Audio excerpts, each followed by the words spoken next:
Good morning. I call this hearing to order. Welcome to the Senate's annual Worldwide Threat Assessment hearing. Let me begin by welcoming our esteemed panel of witnesses, the Director of National Intelligence, Tulsi Gabbard, the CIA Director, John Ratcliffe, the FBI Director, Kash Patel, the Acting Director of the National Security Agency and Commander of U.S. Cyber Command, Lieutenant General William Hartman, and the DIE Director, Lieutenant General James Adams. Thank you all for your appearance today and for your service. I also want to offer a special thanks to General Hartman, who is about to enter a well-earned and well-deserved retirement. General, on behalf of the committee, thank you for your lifetime of service to our nation. I'd first like to take this opportunity to commend the thousands of men and women in our intelligence agencies whom our witnesses represent. Our intelligence professionals are second to none. Because of their service, their dedication, and their sacrifice, Americans are safer at home and around the world. But because of the nature of their work, grateful Americans don't buy their lunch at restaurants or even have a chance to say thank you. So on their behalf, let me simply say thank you. I want to make two basic points this morning. First, the world is always a dangerous place, especially for America. But thanks to your agencies and President Trump's leadership, the world isn't quite as dangerous for Americans as it was a year ago. Thanks to the efforts of our military and intelligence personnel, including my fellow Arkansans who are now serving in the Middle East, the Iranian revolutionary regime that terrorized the world for 47 years is finally knocked on its back foot. Last summer, we devastated Iran's nuclear facilities. In recent weeks, we've eliminated Iran's top leadership, pummeled its military, sunk its navy, destroyed its missiles, neutered its proxies, and left its economy reeling. After 47 years of indecision and timidity, America has finally put our foot down. I'm also pleased to report that things have improved a lot in our own backyard now that Venezuela's illegitimate communist dictator, Nicolas Maduro, is rotting in a New York prison. Only the United States could execute a military and intelligence operation of this difficulty without a single American life lost. Our military is awesome, but these operations wouldn't have succeeded, and they probably wouldn't have even been tried without timely, accurate, and fact-based intelligence from your agencies. These successful operations are a testament to our intelligence professionals' ability to expose and uncover critical details about America's enemies. So let this be a warning to those who wish America harm. We leave no stone unturned, and there's no one or no thing close to you that might not betray you. Today's hearing is an opportunity for the American people to hear an unvarnished and unbiased account of the remaining threats we face, from communist China, North Korea, and Russia to the east to narco-terrorist cartels here at home. These threats truly do span the globe. And for my second point, your agencies have improved over the last year thanks to reforms that has gotten them back to basics. Of course, my 2 points are related. When our intelligence agencies return to their core mission, stealing the secrets of our adversaries to deliver timely and needful intelligence, America is safer for it. These efforts are already bearing fruit. For example, last year, the CIA increased its foreign intelligence reporting by 25%. This year, the CIA is on track to hire and deploy more officers than at any point in the last quarter century. While I'm greatly encouraged by the progress, more remains to be done. We must always equip our intelligence personnel with the tools they need to do their jobs well and execute their missions. That's why I fully support President Trump's request for a clean reauthorization of FISA Section 702. And it's why I expect a healthy intelligence budget request in the administration's supplemental appropriations request to fund operations against Iran and narco-terrorists. No doubt our military needs supplemental funding, but our intelligence agencies need it just as badly. Moreover, I urge each of you to continue to make personnel and institutional reforms that will cement these changes and foreclose a return in the future to bureaucratic bloat, political bias, and excessive caution within your services. When I became chairman, I promised real reform across the entire intelligence community. Our first Intelligence Authorization Act set the foundation for a more efficient intelligence community by, for example, reorganizing the ODNI, improving the security of CIA installations, and directing resources towards foreign intelligence collection and covert action. This year, I look forward to going further, namely by growing our cadre of collectors, making generational investments in core capabilities, providing new capabilities to defend our space assets, and further codifying reforms to guard against any future return of bloated and biased bureaucracy. I look forward to working with you towards these ends. I now recognize the Vice Chairman. Thank you, Mr. Chairman, and let me also offer a good morning to our witnesses. Let me also join you, Mr. Chairman, and begin by thanking literally the tens of thousands of men and women across America's intelligence community who work every day to keep our country safe. Their work is by necessity secret. That is the nature of intelligence. But that is also why hearings like this one matter so much. Over the past year, we have seen a series of developments that raise serious concerns about the erosion of safeguards that protect both our democracy and our security. And nowhere is that more worrying than when it comes to the integrity of our elections. For decades now, our intelligence community has warned that foreign adversaries, including Russia, China, and Iran, are actively seeking to shape the outcome of American elections. These efforts have included cyber intrusions, disinformation campaigns, and covert influence operations designed to divide Americans and undermine our confidence in our democratic institutions. Protecting our elections from these threats should be one of the intelligence community's highest priorities. The DNI is supposed to be coordinating intelligence on foreign election interference, warning the American people about adversaries seeking to undermine our democracy, ensuring that federal, state, and local officials have the information they need. Congress even required the creation of a foreign malign influence center inside the office of the DNI to coordinate the intelligence community's response to foreign election interference and ensure that these threats are properly shared across the government. That is the mission Congress assigned to the DNI.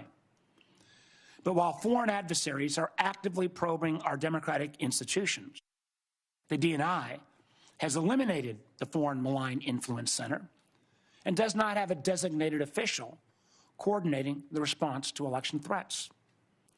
And for months, the committee has repeatedly requested briefings from the IC, briefings that are required by law on legitimate foreign threats to the midterms. We have received no response.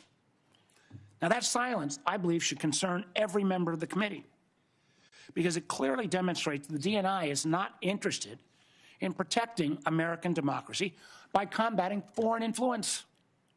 Instead, unfortunately, we have seen the DNI involve herself in purely domestic matters. Last month, we saw Director Gabbard personally participate in a law enforcement raid to seize election ballots and voting machine records in Fulton County, Georgia. A raid tied to an election that the president lost 6 years ago. When the warrant supporting the raid was unsealed, it showed something deeply troubling. There was no foreign connection to justify the involvement of our nation's top spy. Instead, the predicate for the warrant was a slop of debunked conspiracy theories that had already been rejected repeatedly by courts, by independent investigators, and even by Georgia's own Republican Secretary of State.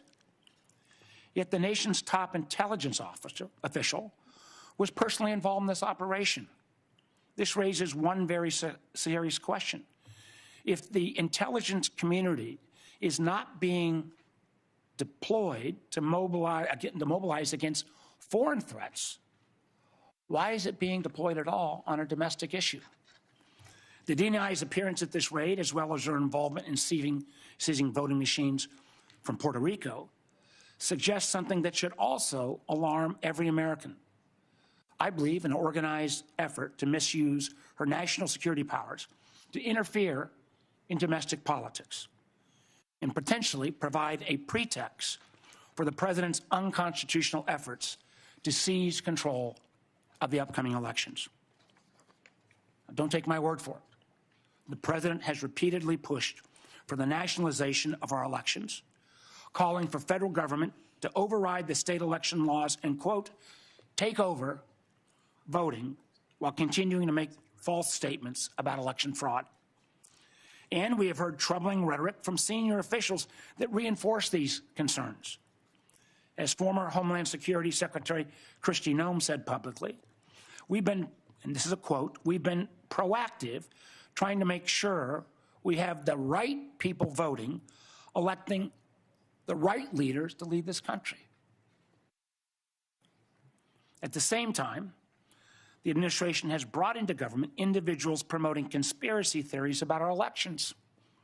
The so-called White House Director of Election Security and Integrity, Kurt Olson, played a key role in efforts to overturn the results of the 2020 election.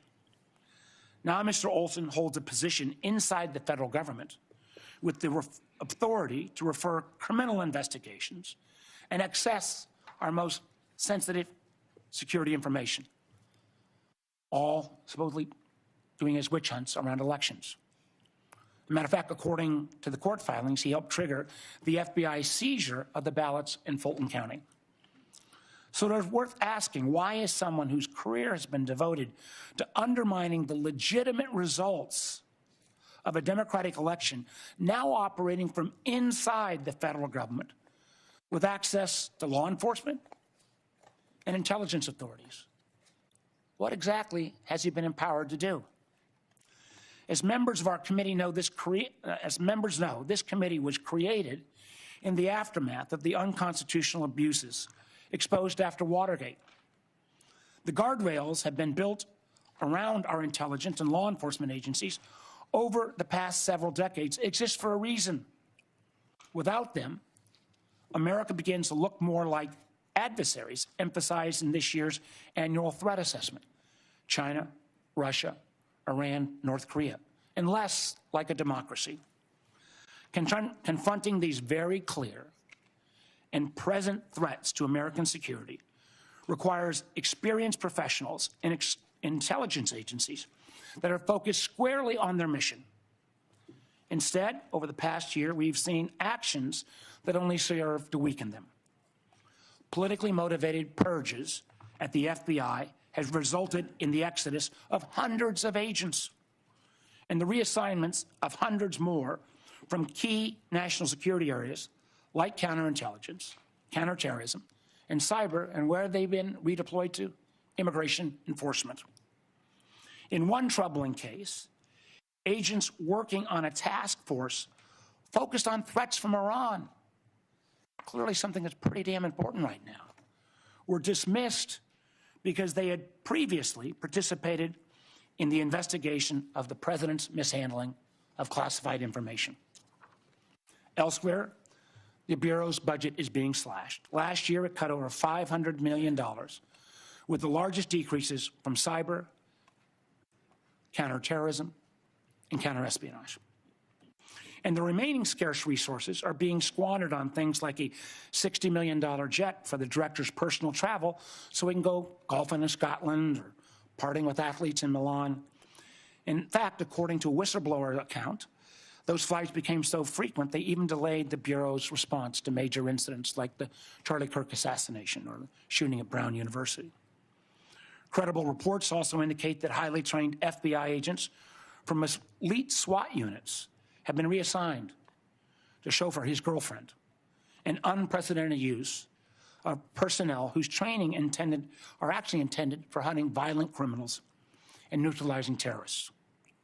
Unfortunately, this dysfunction has not been limited to the FBI.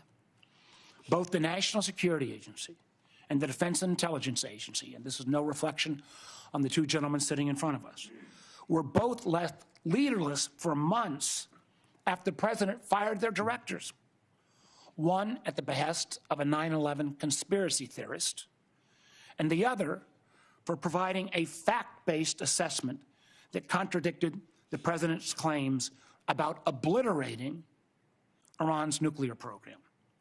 Clearly, if the program had been truly obliterated, the president wouldn't be bombing again right now.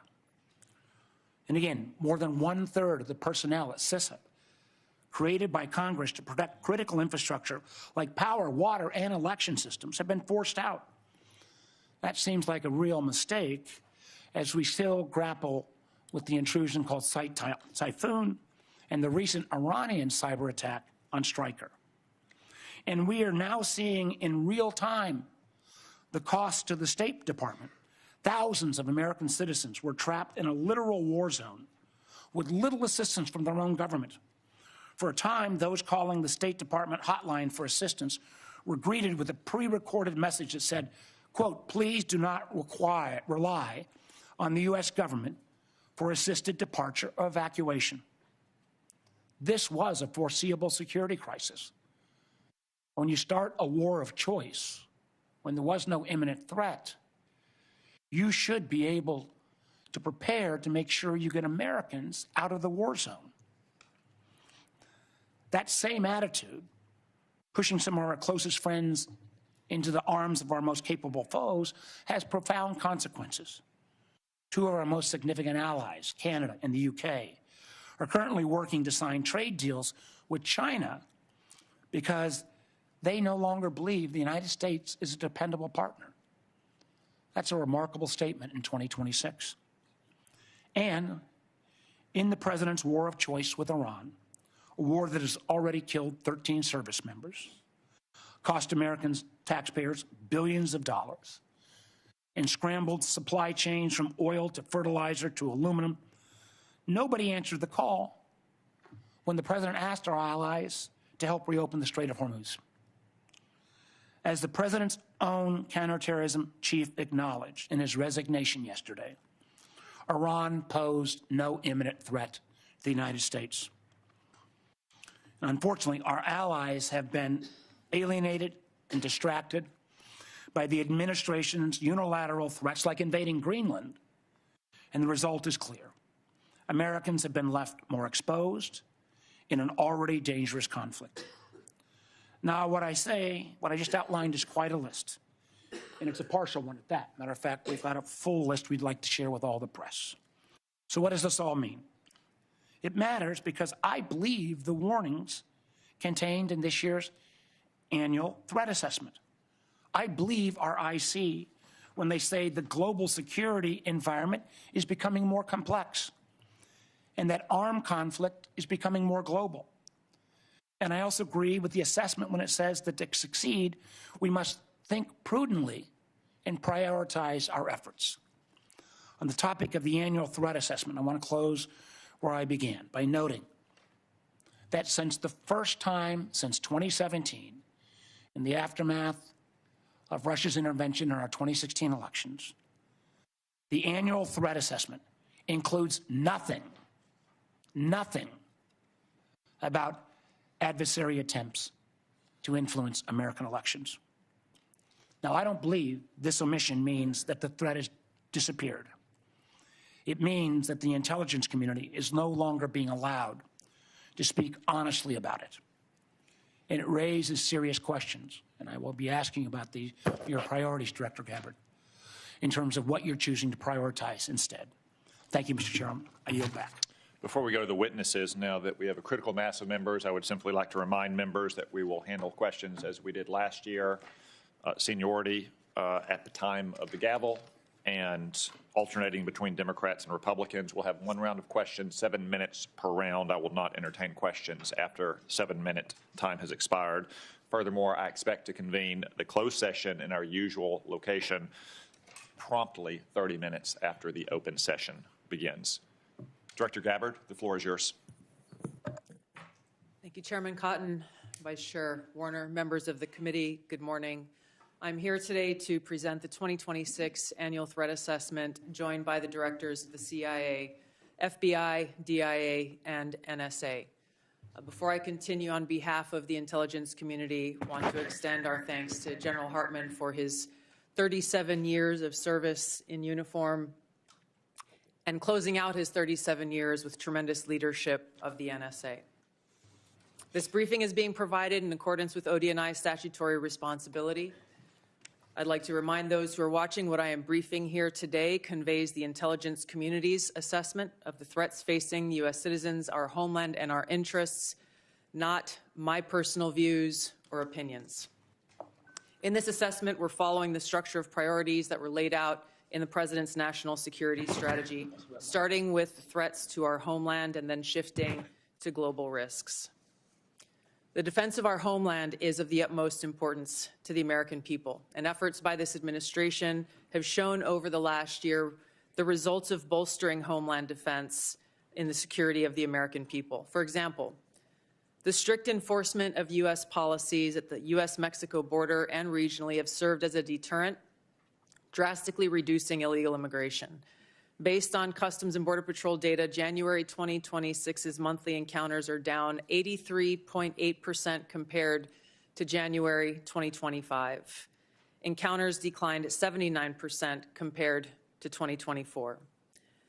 The drivers of migration are likely to continue. Potential worsening instability in countries like Cuba and Haiti risk triggering migration surges, and smugglers who have long operated as transnational criminal organizations continue to view chaos as an opportunity for profit and will continue to look to profit from illegal immigration flows. These transnational criminal organizations continue to pose a daily and direct threat to the health and safety of millions of U.S. citizens, primarily and directly by producing and trafficking in illegal drugs. Under President Trump's leadership, fentanyl overdose deaths have seen a 30% decrease from September 2024 to September 2025. President Trump's aggressive efforts to more directly and actively target these transnational criminal organizations and reduce the inflow of fentanyl precursors has already had a significant impact, which is likely to continue. We've seen fentanyl potency also decrease, likely due to disruptions to the production supply chain. U.S. efforts to work with China and India to halt the flow of fentanyl precursor chemicals to North America are demonstrating some improvement, but there is more work to be done, as sadly, there are still tens of thousands of fentanyl-related deaths in America every year. Mexico-based TCOs like the Sinaloa Cartel and Jalisco New Generation Cartel dominate the production and smuggling of fentanyl, heroin, meth, and cocaine into the United States. Colombia-based DCOs and illegal armed groups like the Revolutionary Armed Forces of Colombia and the National Liberation Army are responsible for producing and trafficking large volumes of cocaine to the U.S. and European markets, with now some indicators of attempts to expand their market to the Asia-Pacific region. Colombia remains the world's largest producer of cocaine, and Colombian criminal groups have expanded their trafficking relationships with neighboring Ecuadorian and Brazilian gangs. As you know, MS-13 is well established in cells within the United States and uses violence to intimidate the Salvadoran diaspora, engaging in murder, extortion, retail drug trafficking, firearms offenses, and prostitution, fueling increased violence and instability. These and other TCOs continue to present a very tangible and individualized risk of violent crime to everyday Americans and contribute to regional instability. As the President increases his focus on counter-drug and counter-cartel pressures, they're likely to seek ways to try to adapt their operations, including shifting production locations and trafficking routes and methods. The United States continues to face a complex and evolving threat landscape with a geographically diverse set of Islamist terrorist actors seeking to propagate their ideology globally and harm Americans, even as al-Qaeda and ISIS remain weaker today than they were at their respective peaks. The spread of Islamist ideology, in some cases led by individuals and organizations associated with the Muslim Brotherhood, poses a fundamental threat to freedom and the foundational principles that underpin Western civilization. Islamist groups and individuals use this ideology for recruiting and financial support for terrorist groups and individuals around the world, and to advance their political objectives of establishing an Islamist caliphate which governs based on Sharia.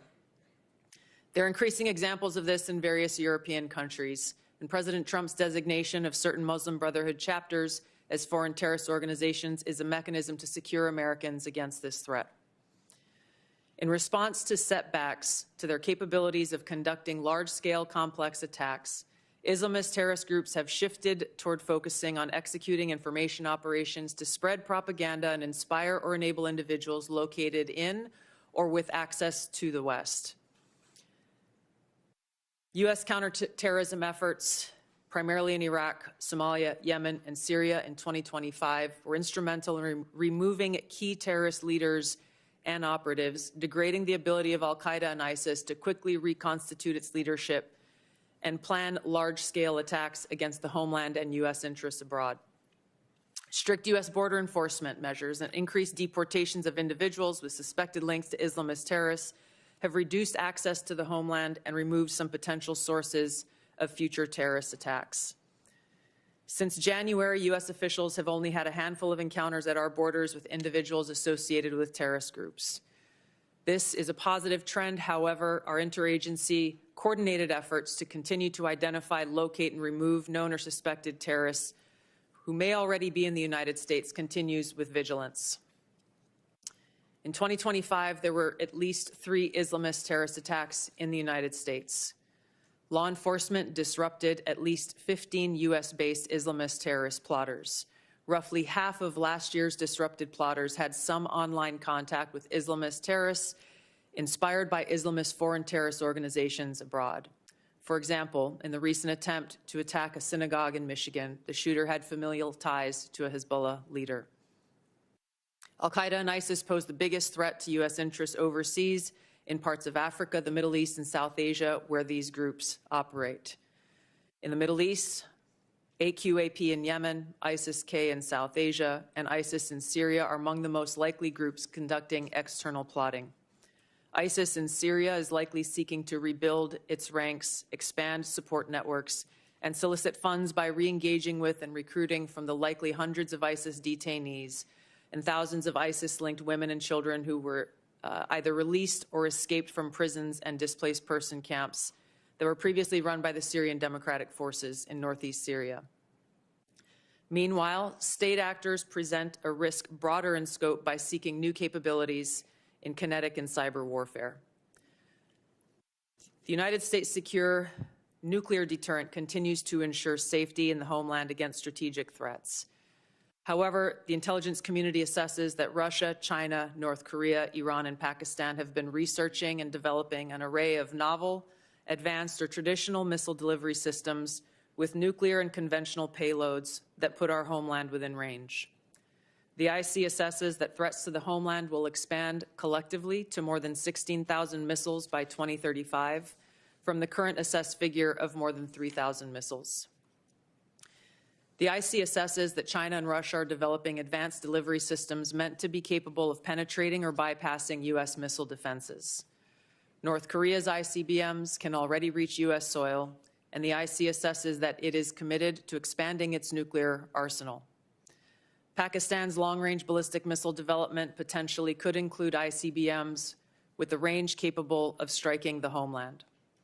The IC assesses that Iran has previously demonstrated space launch and other technology it could use to begin to develop a militarily viable ICBM before 2035, should Tehran attempt to pursue that capability. However, these assessments will clearly be updated as the full impact of Operation Epic Fury's devastating strikes on Iran's missile production facilities, stockpiles, and launch capabilities is determined. These nations collectively will likely seek to understand U.S. plans for advanced missile defense for the homeland, probably for the purpose of shaping their own missile development programs and assessing U.S. intentions regarding deterrence.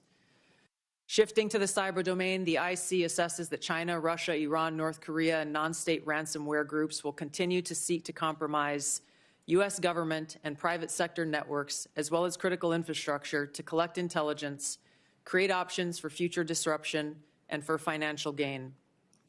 The IC assesses that China and Russia present the most persistent and active threats and are continuing their R&D efforts.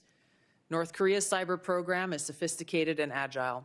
In 2025 alone, North Korea's cryptocurrency heist probably stole $2 billion, which the IC assesses is helping to fund the regime and include further development of its strategic weapons programs. Financially, or ideologically motivated non-state actors are becoming more bold, with ransomware groups shifting to faster, high-volume attacks that are harder to identify and mitigate. Innovation in the field of artificial intelligence will likely accelerate these threats in the cyber domain. The IC assesses that it will increasingly shape cyber operations, with both cyber operators and defenders using these tools to improve their speed and effectiveness. For example, in August of 2025, cyber actors used an AI tool to conduct a data extortion operation against international government, healthcare, and public health emergency service sectors, as well as religious institutions.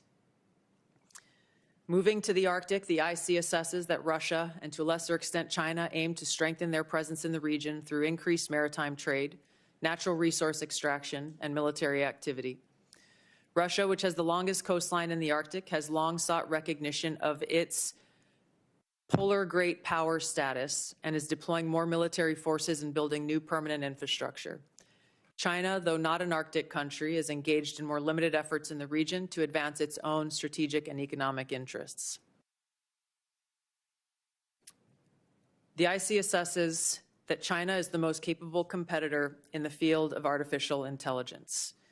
The IC assesses that AI capabilities are rapidly advancing and changing the threat landscape, as this is a defining technology that enables computers and machines to simulate human learning comprehension, problem solving, creativity, and autonomy. It will be critical to ensure that humans remain in control of how AI is used and of the machines that may threaten to autonomously violate the interests of the American people across all domains.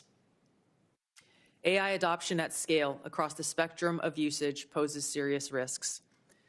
AI has the potential to aid in weapons and systems design and has been used in recent conflicts to influence targeting and streamline decision-making, underscoring the risk and likely threats that could manifest on the battlefield.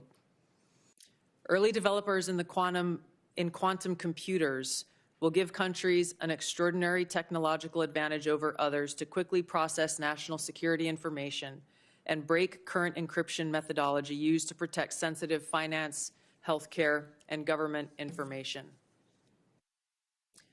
The global security landscape is volatile and complex, with armed conflict growing more common and posing potential threats against U.S. interests. Strategic competition and regional and smaller powers are becoming more willing to use force to pursue their interests, heightening the risk of conflict. The IC assesses the space domain is becoming increasingly contested, with China and Russia developing counter-space capabilities to challenge U.S. space efforts. The threat of nuclear proliferation and advancing chemical and biological warfare capabilities continues to grow. I'll turn now to our neighborhood in the Western Hemisphere, where flagging economies, high crime rates, pervasive organized crime, migration flows, corruption, narcotics trafficking, all of these present a spectrum of risks to U.S. interests, and where strategic competitors seek to gain greater influence in the region. The IC assesses that Latin America and the Caribbean almost certainly will see hotspots of volatility in the coming year. Since Maduro's arrest, the IC assesses a shift in Venezuela's leadership towards cooperating with the U.S. to open its economy, to develop the country's oil and gas extraction capability, and we've seen their movement in releasing political prisoners. The U.S.-Mexico-Canada Agreement review in 2026 will likely increase uncertainty in many Latin American countries, especially those that rely on Mexico as an export destination for intermediate goods for manufacture and onward export to the U.S. China, Russia, and Iran are likely seeking to sustain economic, political, and military engagement with Latin America. The IC assesses that China's demand for raw materials is likely to continue to drive its economic outreach, while Russia likely wants to expand its current security and diplomatic ties with Cuba and Nicaragua. The IC assesses that China aims to elevate its own political, economic, military, and technological power to increase its own regional positioning and global influence to fend off threats to their interests. While there are challenging areas where interests diverge, President Trump's diplomatic engagements with President Xi to work towards U.S. interests have enabled progress where those interests align. The IC assesses that China continues to rapidly modernize its military forces across all domains in pursuit of its goal to achieve world-class status by mid-century. This includes building a force with the aim of being capable of deterring U.S. and allied forces in the region, and to achieve their stated objective of developing the ability to seize Taiwan by force if necessary. However, the IC assesses that China likely prefers to set the conditions for an eventual peaceful reunification with Taiwan short of conflict. The IC assesses that an increasingly confident North Korean regime remains a source of concern regionally and globally. Its weapons of mass destruction, its conventional military capabilities, illicit cyber activities, and demonstrated willingness to use asymmetric capabilities poses a threat to U.S. and its allies, particularly South Korea and Japan. North Korea's partnership with Russia is growing, and in 2025, Kim took steps to improve ties with China, still North Korea's most important trading partner and economic benefactor. The IC assesses that North Korea's support for Russia in the war against Ukraine has increased North Korea's capabilities as their forces have gained combat experience in 21st century warfare along with equipment. In 2024, North Korea deployed more than 11,000 troops to Russia to support combat operations in Kursk. Pyongyang continues to develop and expand its strategic weapons programs, including missiles that can evade U.S. and regional missile defenses. It is continuing to work to increase its nuclear warhead stockpile and maintains biological and chemical weapons capabilities. Russia retains the capability to selectively challenge U.S. interests globally by military and non-military means. The IC assesses that the most dangerous threat posed by Russia to the U.S. is the potential of an escalatory spiral in an ongoing conflict such as Ukraine, or a new conflict that led to direct hostilities, including the potential deployment of nuclear weapons. The IC assesses that Putin continues to invest in Russia's defense industrial base, as well as novel capabilities that may pose a greater threat to the U.S. homeland and forces abroad than conventional weapons. Russia has advanced systems, hypersonic missiles, and undersea capabilities designed to negate the U.S. military advantage. Moscow also relies on other tools to exert pressure, using gray zone tactics to further its goals and compete below the level of armed conflict. Russia is also building an extensive counterspace capabilities to contest U.S. space dominance. Its development of a nuclear counterspace weapon poses the greatest single threat to the world's space architecture. During the past year, the IC assesses that Russia has maintained the upper hand in the war against Ukraine. U.S.-led negotiations between Moscow and Kiev are ongoing. Until such an agreement is met, Moscow is likely to continue fighting a slow war of attrition until they view their objectives have been achieved.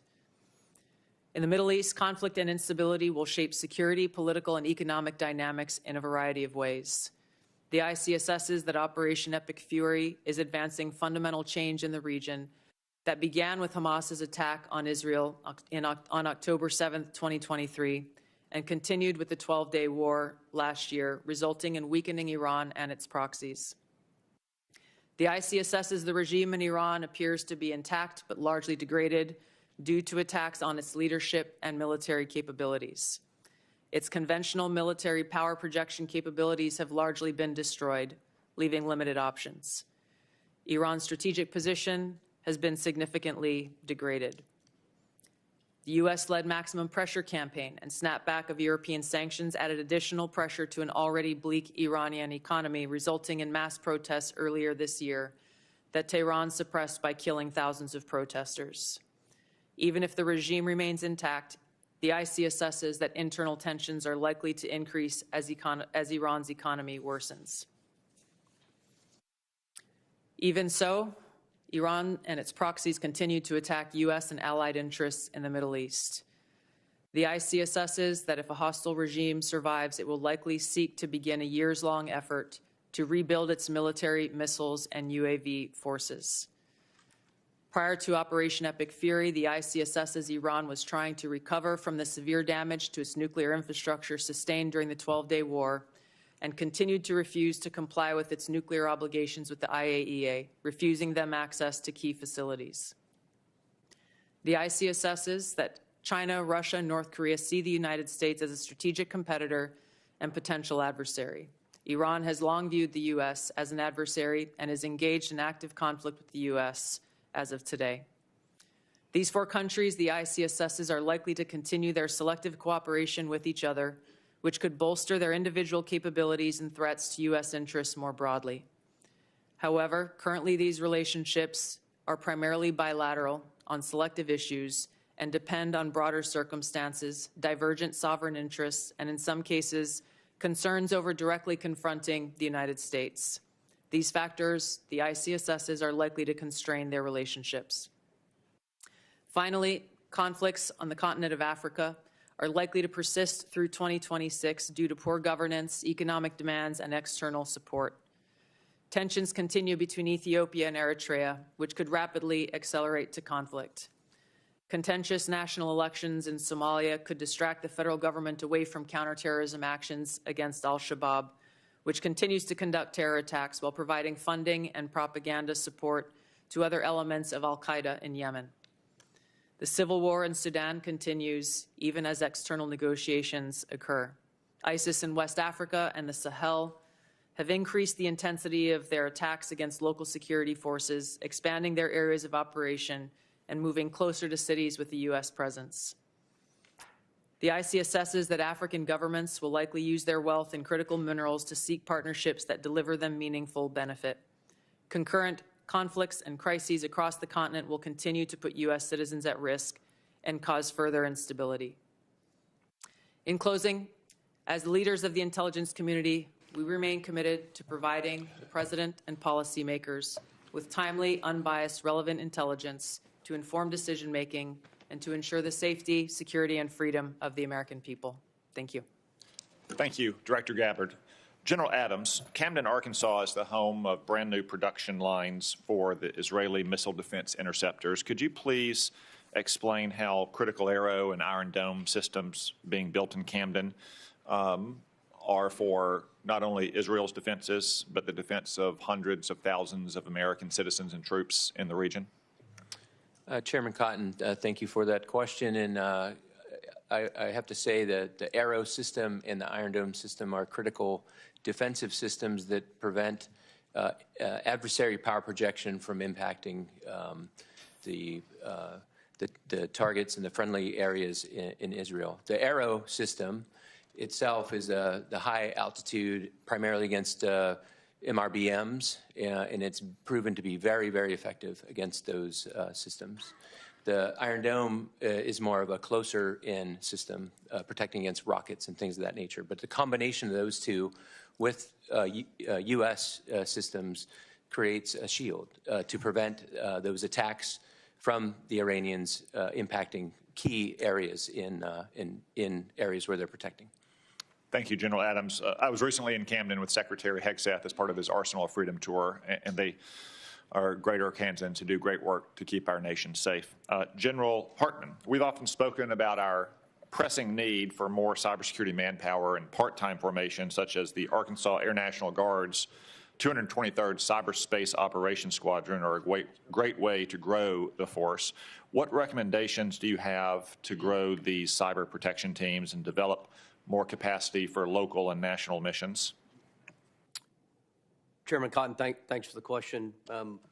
I did hear a little bit about the great team in Arkansas there, and I know 855 CPT operates from that formation. And so for us, certainly looking at a number of different initiatives. One, ensure that we can share all of the relevant top secret classified information and other sort of indications and warning that the organizations need.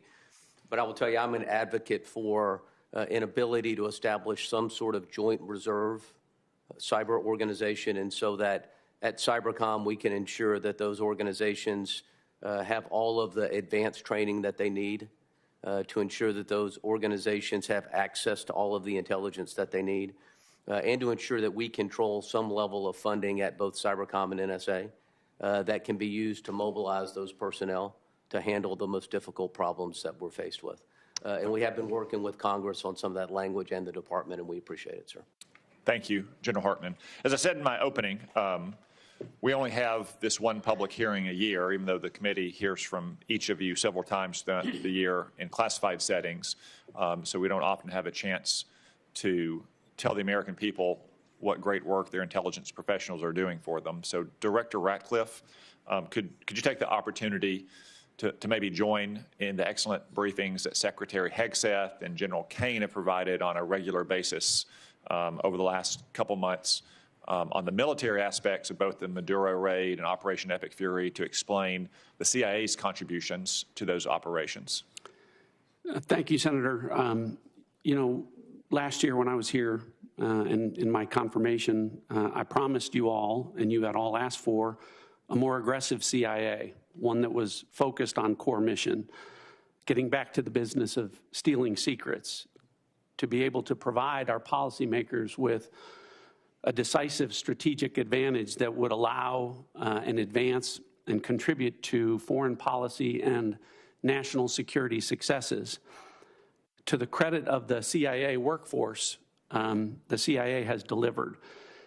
Some of those successes have been very public. As you mentioned, Senator, Operation Midnight Hammer, Operation Absolute Resolve, flawless military operations like that are hostage to a flawless intelligence picture. And the CIA, as you know from classified briefings, contributed in myriad ways to the success of that.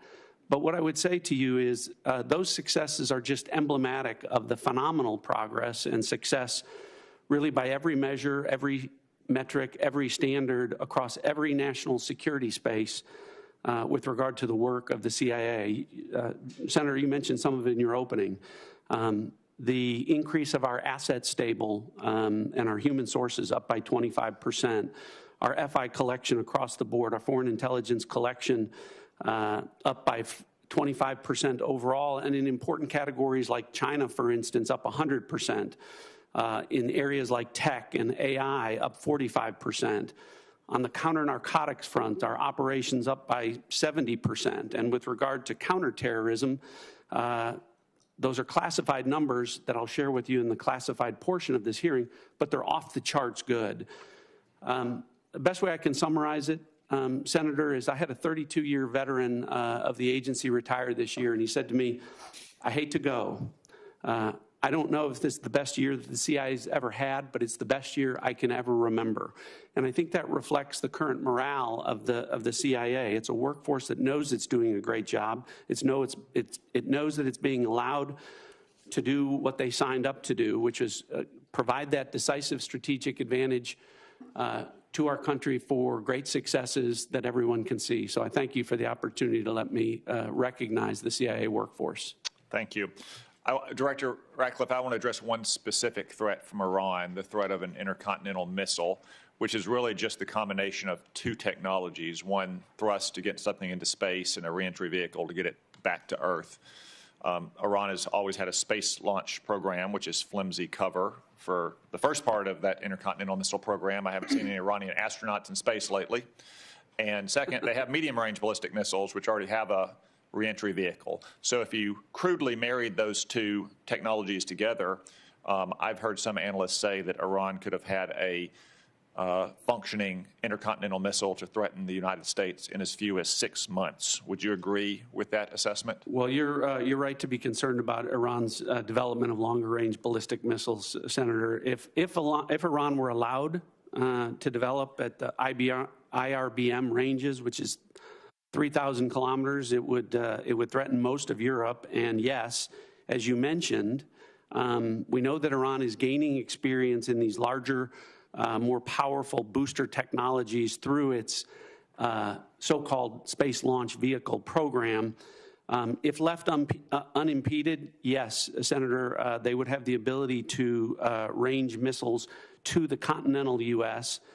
It's one of the reasons why degrading Iran's missile production capabilities that is taking place right now in Operation Epic Fury is so important to our national security.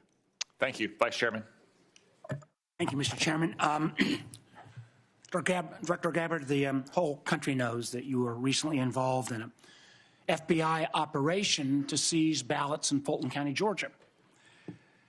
Yet this was despite the fact that the warrant showed no foreign interference or nexus. Matter of fact, the warrant was based entirely on conspiracy theories that have already been examined and rejected repeatedly. Now, where is the authority for you to involve yourself and a domestic law enforcement activity? Thank you, Vice Chairman. I appreciate the question. As you know, I've addressed every issue you've raised in detail in a letter, but I'm grateful for the opportunity to do it in this forum. As you stated, Congress provided by statute ODNI with the responsibility of election security and counterintelligence in 2021. As you also know, ODNI has purview and oversight. I know the history very well, but could you just address I am addressing the question. ODNI also has purview and overview over two domestic-related agencies, the Department of Homeland Security and the FBI, both of which have purview over election security responsibilities to ensure the integrity of our elections. I want to correct one of your statements that you've made multiple times, which is false. I did not participate in a law enforcement activity, nor would I, because that does not exist within my authorities. You were present on the scene. Are the photos of you on the scene false? I was at Fulton County, sir, at the request of the president, and to work with the FBI to observe this action that had long been awaited. I was not aware of what was in the warrant or was not in the warrant. And what was the president's specific request for you to go to? What was the specific request that was made by the president for you to show up in Fulton County? To go and observe the FBI's activities on this issue. So why? When you look at the your question, sir. Do you have the answer why the president was knowing about this affidavit before it was even served? I'm not aware that the president knew about an affidavit before it was served. Then why was he sending you to Fulton County? This occurred the day that the FBI had it approved, their warrant approved by a local judge, and they began to execute this. To address your question, sir, about the foreign nexus question, in order for us to better understand the vulnerabilities in our election systems that may exist today as we look to 2026, and yes, we are very focused on trying to make sure that this election is one that the American people have Director faith, Gabbard, I've got a number of questions. Director Gabbard, I have a number of questions. Let me ask my next question, please. You have not provided any of the required reports or briefings to this committee on foreign interference. This is the first threat assessment since 2017 that didn't even mention foreign interference. Last year, when you were already confirmed, it mentioned it at high level. Are you saying there is no foreign threat to our elections in the midterms this year? As I stated in the outset of my remarks, this year's annual threat assessment matches the prioritization of threats and Please answer the question, yes or no. Is there foreign threat interference to our elections this year? Are there foreign... Please allow me to answer the question, sir. The intelligence community has been and continues to remain focused on any collection and intelligence products that show a potential foreign threat for those who are seeking to... So far, there has been none then because you've made no reports. Excuse me, ma'am. If you want to ask the questions, you should have stayed in Congress. Please answer the questions. I didn't ask you a question, sir. I'm trying to answer your questions. So you're saying the failure to provide any reports or the failure to have any mention of a foreign threat assessment, I would draw the conclusion there must be no foreign threat to our elections in 26. So that brings me a question that I have for both you, ma'am, and Director Patel. There are reports that in 2020, the president was preparing an executive order to potentially seize ballots or bring in federal forces. There is a published report that there is a similar EO being drafted right now about 2026, citing China. Director Patel, do you have any knowledge of that draft EO? Thank you, Vice Chairman. I do not, sir. Director Gabbard, do you have any? I do not. Thank you. Let me move to Iran. Now, I understand, and I appreciated, Director Gabbard, your comments yesterday about agreeing that the president has sole authority, I guess, in his bones to declare whether something is an imminent threat.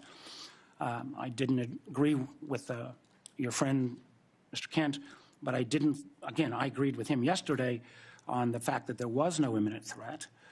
I guess what I'm concerned about, one thing is, even in your printed testimony today on page 6, and your last paragraph on page 6, as a result of Operation Midnight Hammer, Iran's nuclear enrichment program was obliterated. There's been no efforts to try to rebuild their enrichment capability. You omitted that paragraph from your oral opening. Was that because the president had said there was an imminent threat 2 weeks. No, sir, I recognize that the time was running long, and I skipped through some of the So portions you chose to take of my oral delivered remarks. You chose sir. to omit the parts that contradict the president. The president continues to say as well that he had no idea, was shocked that the Iranians had moved to take over the Strait of Hormuz. Did you provide any intelligence that would say that it would be that it was not likely that the Iranians would try to move on the strait? I'm not aware of those remarks, and I think those of us here at the table can point to the fact that historically the Iranians have always threatened to leverage their control over But why the would the Strait president of say he was Hormuz. amazed? I'm not aware of those remarks. What about the comments the president made that thought that he was surprised again, reports that Iran struck the adjacent Gulf states? Again, I'm not aware of those remarks. We have Well, been let me and ask you this. continue to Did provide you brief the president? Did you brief the president? Decisions. Did you brief the president if he starts a war of choice that the likely result would be that Iran would strike adjacent Gulf nations and close the Strait of Hormuz? Did you brief him on those two facts that I think have been consistently the assumptions of the intelligence community? I have not and won't divulge internal conversations. I will say that those of us within the intelligence community continue to provide the president with all of the best objective intelligence available to inform his decisions. Senator Collins. Thank you, Mr. Chairman. Director Gabbard, you just testified that ISIS and al-Qaeda are significantly weaker. And reflecting that view, you have devoted declining budgets, personnel, and emphasis on countering terrorism. Yet, the fact is that ISIS is growing and operating in Somalia, Afghanistan, Syria, Pakistan, and Iraq. Al-Qaeda is surging in Afghanistan, the Arabian Peninsula, and throughout Central Africa. The Houthis in Yemen and the rest of the Iranian proxies remain a serious threat. Focusing, as you have done, on great power competitors seems to have diverted resources from the fight against terrorism, a fight that's very much still going on.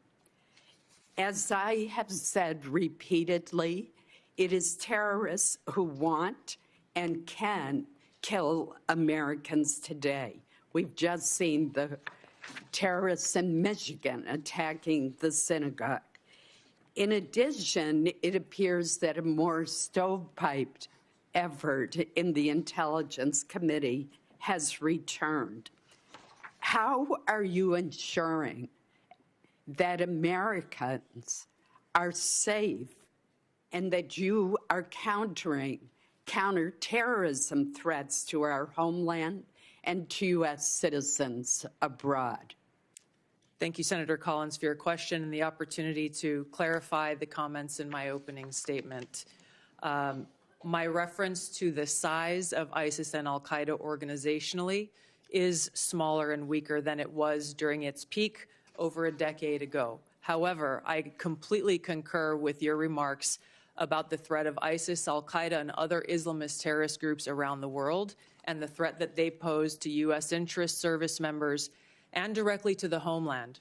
Our ODNI National Counterterrorism Center has been at the forefront of ramping up and I believe is more active today than it has been certainly in a long time. We are dedicating every resource that they ask for, as well as the counterterrorism elements across the IC, to make sure that we are never taking our eye off of this persistent threat to the American people. The change in tactics based on the current environment is something we continue to be most concerned about. We are seeing less indicators of large-scale organized complex threats or attacks, and instead efforts focused on individuals either who have been radicalized by Islamist propaganda and may not have ever had contact with ISIS or al-Qaeda, for example, and others who have had contact, of which we are able to have more indications of. This remains and will be, and as we come to present our budgets to you, a foremost and primary priority.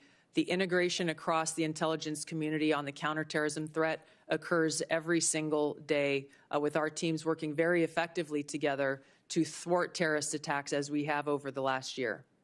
Director Patel, I'm going to follow up on this issue with you. ISIS targets potential recruits online through social media, gaming platforms, encrypted messaging apps. ISIS even facilitated a network online to smuggle illegal immigrants into the United States. Since April 2021, there have been more than 52 jihadist-inspired cases across 30 states. What measures is the FBI taking to prevent foreign terrorist organizations from recruiting or influencing Americans, while also ensuring the protection of individuals' right to privacy? Thank you, Senator, and I think you said it best.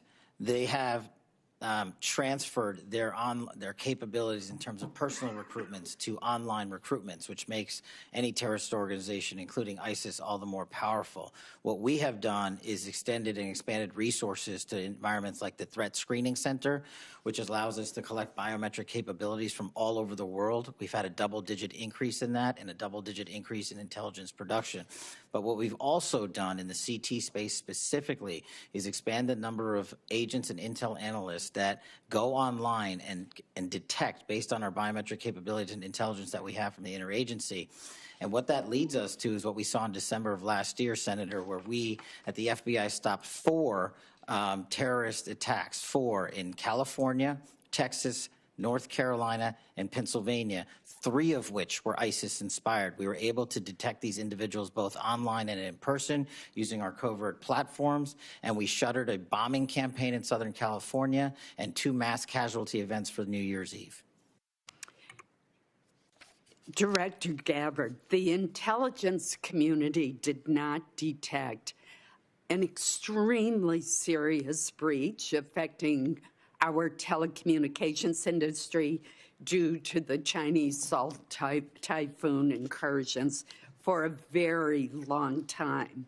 In addition, the Chinese Volt Typhoon threat poses a terrible threat to U.S. critical infrastructure.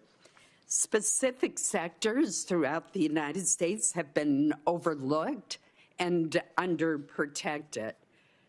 What are you doing to deal with the threat to critical infrastructure, our electric grid, our communication systems, given this huge miss by our talented intelligence community? Thank you, Senator Collins, for the question. Working with our partners at NSA and others to detect these threats and how they may be evolved or developing is something we're continuing to work on. Building strong partnerships with the private sector, whether it be in the telecom industry, the financial sector, the healthcare sector, the energy sector, is something that I'm rebuilding. We've seen some of these ongoing relationships falter over previous years. I've personally been astounded by some of the conversations I've had with leaders from these industries who are just as concerned as we are about these threats to our critical infrastructure, and yet don't feel that they have the connectivity or the information to be able to secure their own infrastructure. So in short, building those stronger partnerships, integrating and being able to share information intelligence where we can is critical for us to be able to secure our country from these threats. Thank you, Senator Collins. Senator Wyden. Thank you, Mr. Chairman. Director Gabbard, last year your agencies testified, and I quote, "Iran's large conventional forces are capable of inflicting substantial damage to an attacker, executing regional strikes, and disrupting shipping, particularly energy supplies, through the Strait of Hormuz. In other words, every problem we're seeing now was not only foreseeable, but was actually predicted by the intelligence agencies. So, Director, in the lead up to the start of this war 3 weeks ago, did the intelligence agencies stick to their assessment that in response to an attack, the Iranians had the capability to shut down the Strait of Hormuz? Thank you, Senator Wyden. The intelligence community has continued to provide the president and his team with the intelligence related to this operation in Iran before and on an ongoing basis. So right now, we're in a global energy crisis. We're paying more for gas. The economy is in danger. And it seems to me, and I heard you discuss this with Senator Warner too, that there's a lot of hedging going on with respect to entirely foreseen consequences of the war. And that strikes me, Madam Director, as what amounts to a historic mistake. Now, my second question is, did the intelligence agencies assess that the Iranians could respond to a regime change attack from us by attacking U.S. forces and other Americans in the region? The IC assessment has always taken very seriously the threat of the Iranian regime's missile capabilities and how our American troops within the region may be put at risk. Again, you know, it seems to me with Americans dying in the war, it's hard to see how you can sit here and say that the intelligence agencies couldn't provide a clear warning that if attacked, the Iranians would respond by attacking our people. Now, on Monday, Madam Director, Donald Trump was asked about Iranian strikes on the Gulf states. He said, and I quote, nobody, no, the greatest experts, nobody thought they were going to hit the Gulf states. You all are supposed to be the greatest experts. That's what we have you there for. Director Gabbard, did the intelligence agencies assess that Iran could conduct strikes on our own partners in the region if it was attacked? The intelligence community has continued to assess the potential threats to the region, the existing threats to the region, and providing those assessments to the policymakers and decision makers. Let me move on to several others of you with respect to 702 of FISA, and I'm just going to start with you, General Hartman. When Congress last reauthorized Section 702 of FISA, it included a provision that expanded the type of companies and individuals who could be forced to assist the government in its spying. Has this expansion resulted in any intelligence, General Hartman? Senator, thanks for the question. Just to be clear, this provision provided us an ability to collect foreign intelligence on personnel outside of the United States. This is the major 702 issue in terms of expansion. What was the effect of what was done?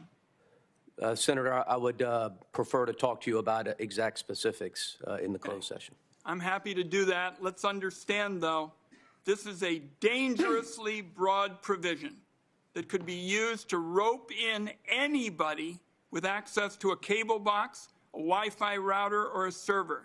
It was jammed into the 2024 reauthorization bill at the last minute. Senators were told they had no choice but to support it.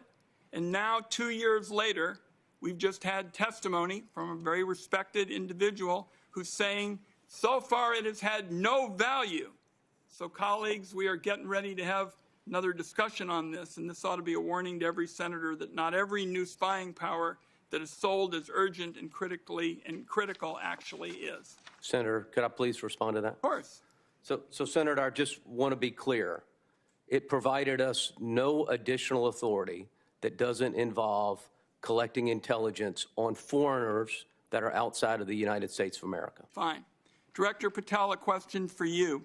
In 2023, your predecessor testified that, and I quote, to my knowledge, we do not currently purchase commercial database information that includes location data derived from internet advertising. Is that the case still?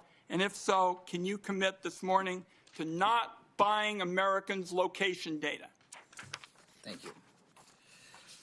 The FBI uses all tools, Senator, thank you for the question, to do our mission. We do purchase commercially available information that's consistent with the Constitution and the laws under the Electronic Communications Privacy Act, and it has led to some valuable intelligence for us to be utilized with our private and partner sectors. So you're saying that the agency will buy Americans' location data. I believe that that's what you've said in kind of intelligence lingo, and I just want to say, as we start this debate, doing that without a warrant is an outrageous end run around the Fourth Amendment. It's particularly dangerous given the use of artificial intelligence to comb through massive amounts of private information. This is Exhibit A for why Congress needs to pass our bipartisan, bicameral bill, the Government Surveillance Reform Act. I have time, I believe, for one more question. Director Patel, you 3 weeks ago indicated you were dissatisfied about having your phone records subpoenaed. Do you think the government ought to get a court order to collect phone records? Senator, in my experience, the government does get court orders to obtain phone records. One last question. General Adams, for you, in 2021, your agency confirmed that it had purchased and searched domestic location data. It is still your agency's position that you can buy Americans' location data without a warrant? And if so, are you still doing it? Senator, thanks for the question. With regards to commercially available information and publicly available information, the purchases that my agency makes is in alignment with the Constitution and protects U.S. persons' information. But you're buying location data, correct? I mean, we've now had that referred to twice, and I don't think there's any question that you're doing it. All of the purchasing of commercially available information by the agency is passed through legal channels and is in complete compliance with laws. Thank you, Mr. Chairman. General Hartman, I want to give you a chance to answer more specifically what Senator Wyden said. You did answer it indirectly. Does anything in Section 702 give the government the authority to target any American with a cable box or a Wi-Fi router?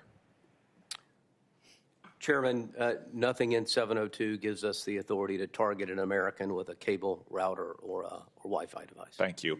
And I would observe about commercially available data that the keywords are commercially available. If any other person can buy it and the FBI can buy it and it helps them locate a depraved child molester or savage cartel leader, I would certainly hope the FBI is doing anything they can to keep Americans safe. It's not much different from longstanding Supreme Court precedent that, for instance, says law enforcement can go through trash that you put on the side of the curb because you no longer have a privacy interest in it. Senator Cornyn. Thank you all for your service to our country and the people you represent. We are in debt to all of you.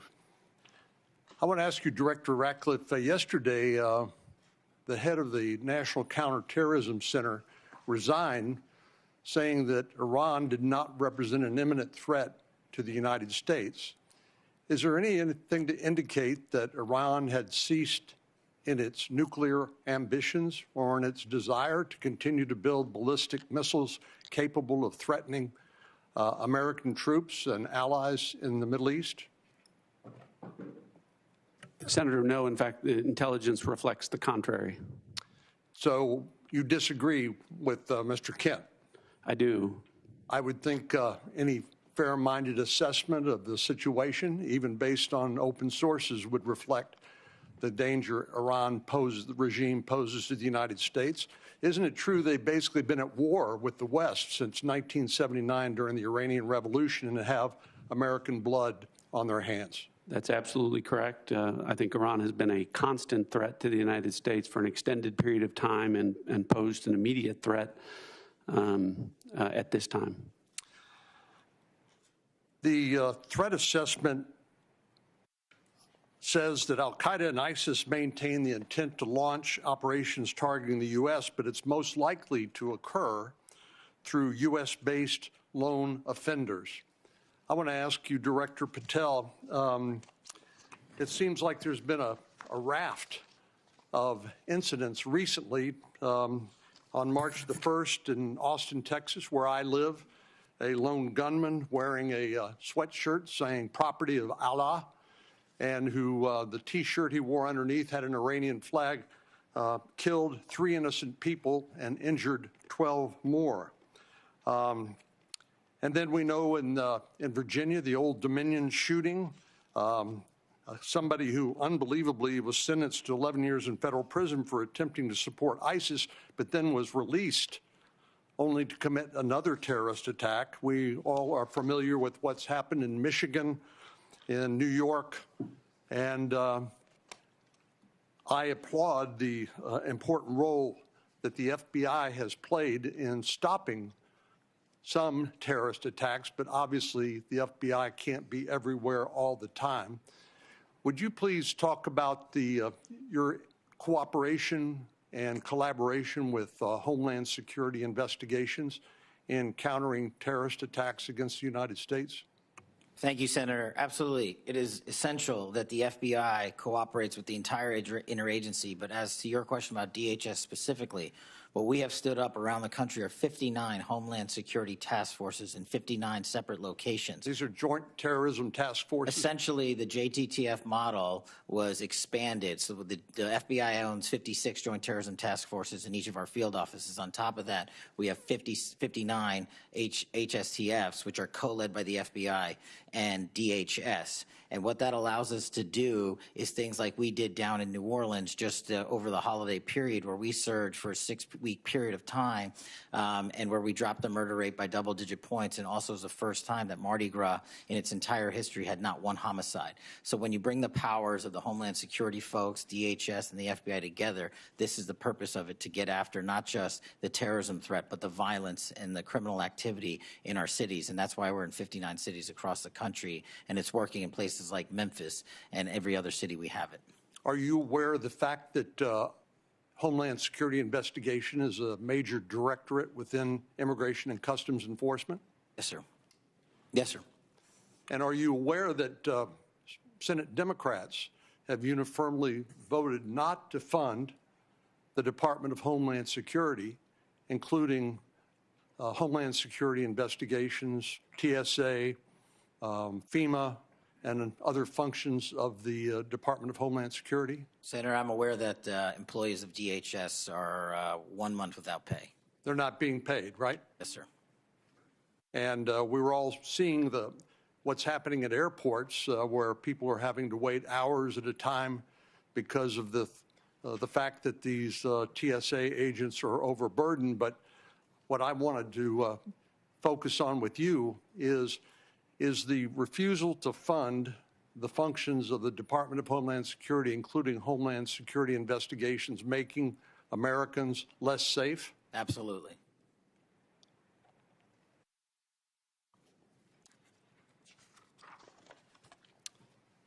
So give us an example of some of the cooperation that you all have engaged in with, the FBI has engaged in with the Homeland Security investigations. I'm looking at an article here that talks about the 190,000 Afghan nationals that were admitted to the United States, literally unvetted, and there are examples of individuals within that 190,000 who have committed terrorist attacks against the United States and against American citizens.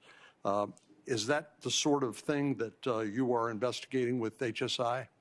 Senator, that's one of the many things we're investigating with HSI, DHS, CBP, ICE. Give me some other examples of the collaboration on what other topics, including in addition to terrorism attacks. What we're allowed to do with our DHS partners, Senator, is enable their massive workforce to supplement ours. And what they're allowed to do is share intelligence on things that you just talked about the 100,000+ illegals that came in from Afghanistan during the Afghanistan withdrawal. Unfortunately, they weren't vetted thoroughly. So what we're doing is going back with our DHS partners and vetting absolutely every single one of them to the best that we can. But unfortunately, we're not able to go out into the country and find every single one of these individuals.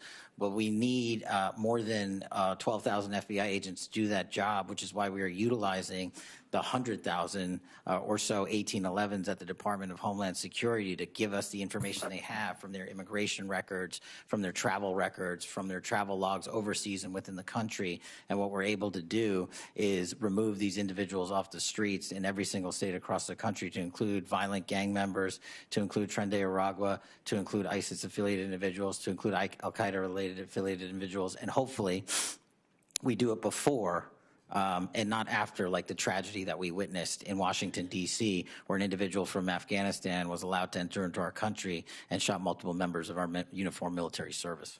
Thank you. Senator King. Thank you, Mr. Chairman. I do need to point out, in response to some of the previous comments, twice in the last 2 weeks, as recently as last Thursday, Senator Patty Murray, the Appropriations Committee, put a bill on the floor that would have fully funded TSA, FEMA, CISA, and the Coast Guard for the rest of the year, leaving the focus on the dispute that we have with the conduct of ICE as separately. So inexplicably to me, that bill was blocked by my Republican colleagues. It would have, as I say, fully funded TSA, FEMA, CISA, Coast Guard, and then focus the attention on the situation with ICE. So I just want to be clear on who's blocking funding for those 4 agencies. I'd like to ask Ms. Gabbard and Director Ratcliffe, Director, both of you, were either of you in the room or your designees when the President was making the final decision about taking this action against Iran on February 27th, 28th? Was there an intelligence committee, community present in those deliberations? Mr. Ratcliffe, your response? Senator King, probably in dozens and dozens of briefings with the President. I don't know if there was a single meeting where there was a single time where a decision was made. Were those dozens of meetings right during the lead up to this war? I know you've met many times, but I'm talking about it in the 2 weeks or so before the decision to go into Iran was made. Again, countless meetings with the President. During that period? During that period.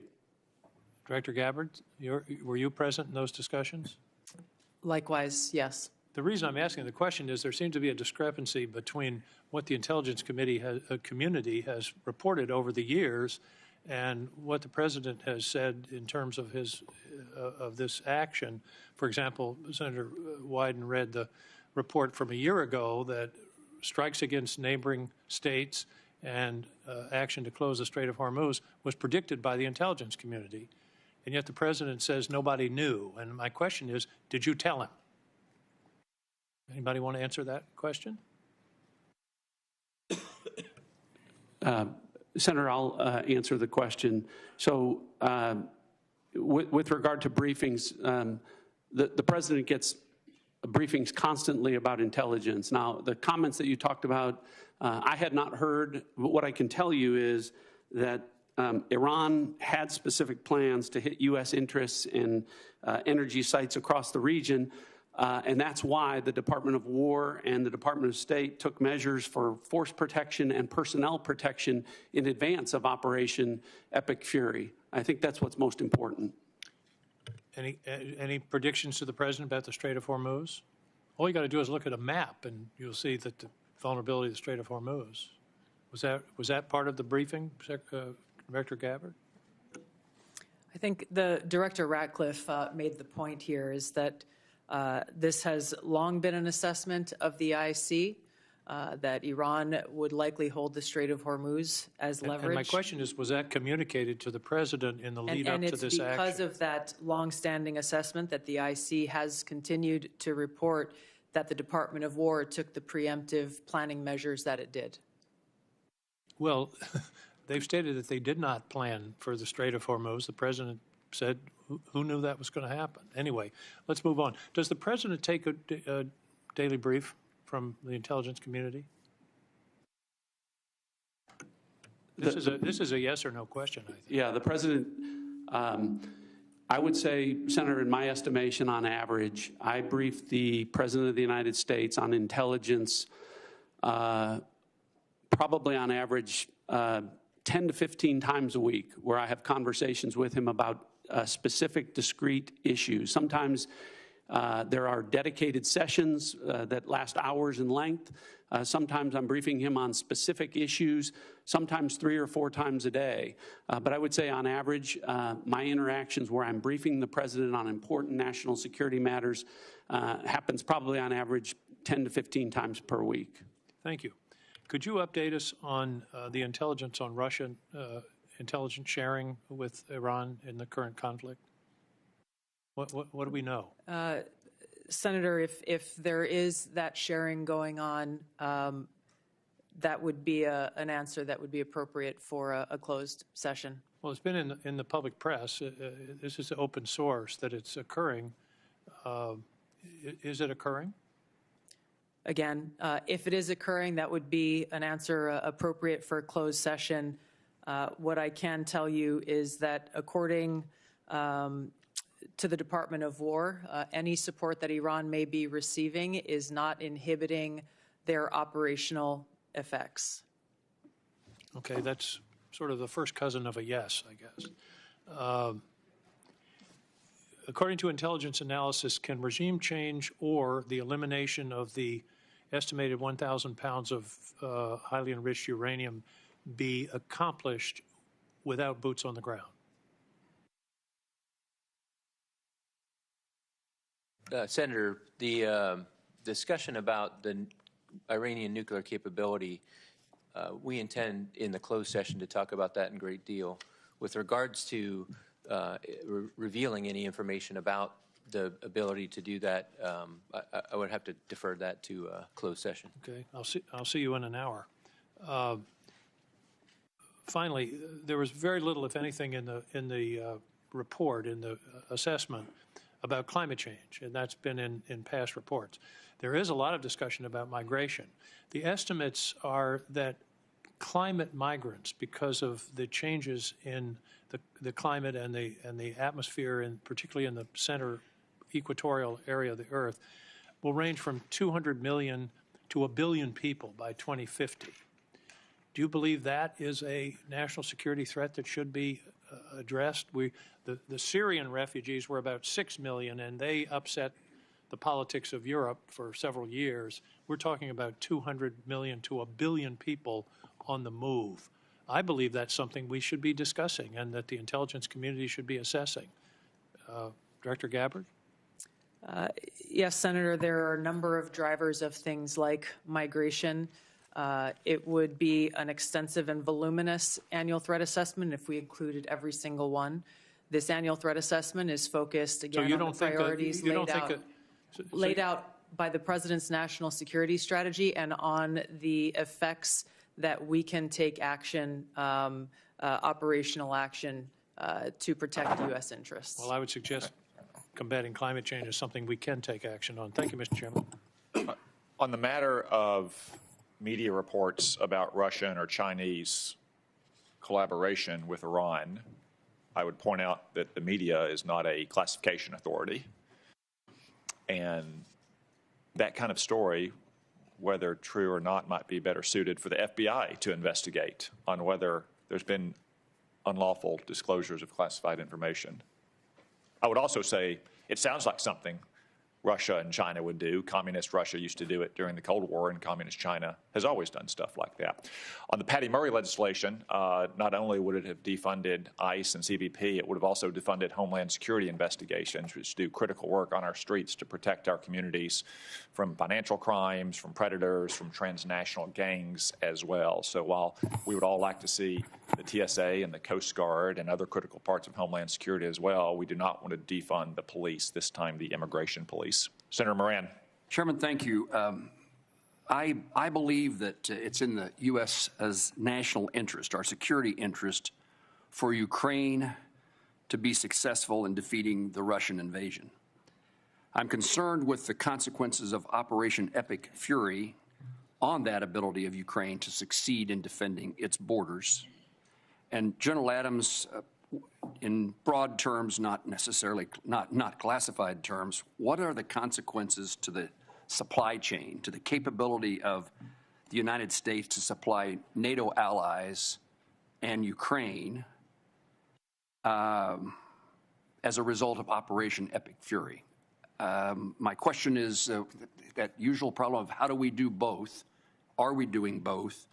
Is U.S. support maintained or diminished for Ukraine as a result of Epic Fury?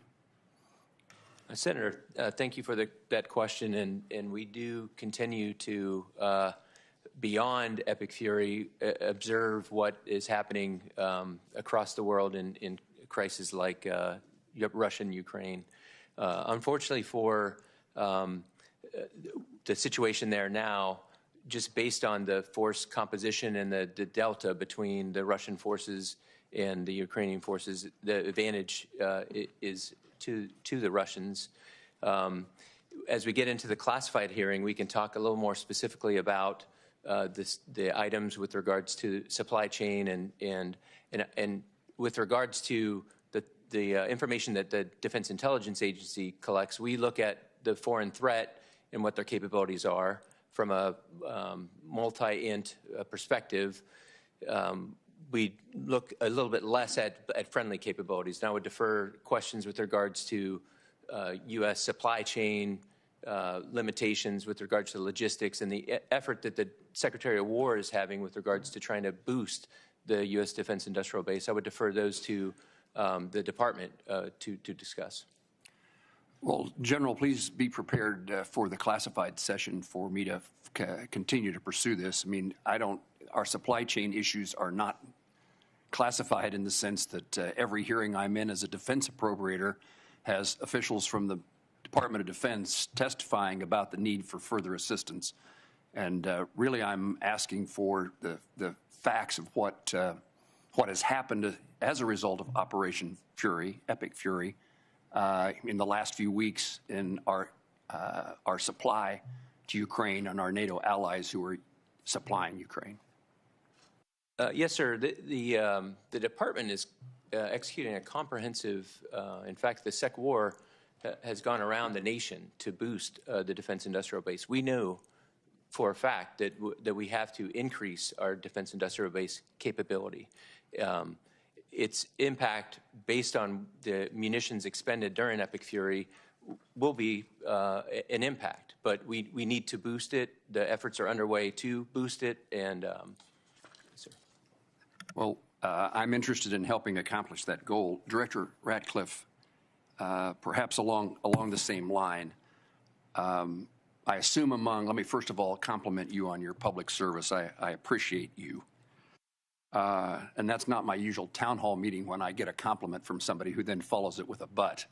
I am interested in being of help, and in regard to your conversations in preparation for Epic Fury, I'd be interested in knowing if the consequences to our abilities to defend the United States against Russia or China or other adversaries was taken into account. How was that diminished or increased by Operation Epic Fury? And particularly in this instance about what it means, was the conversation had about what it means to our ability to help Ukraine defend itself? U.S. support for Ukraine includes military and other assistance, but also we've undertaken economic sanctions against Russia for their invasion of Ukraine.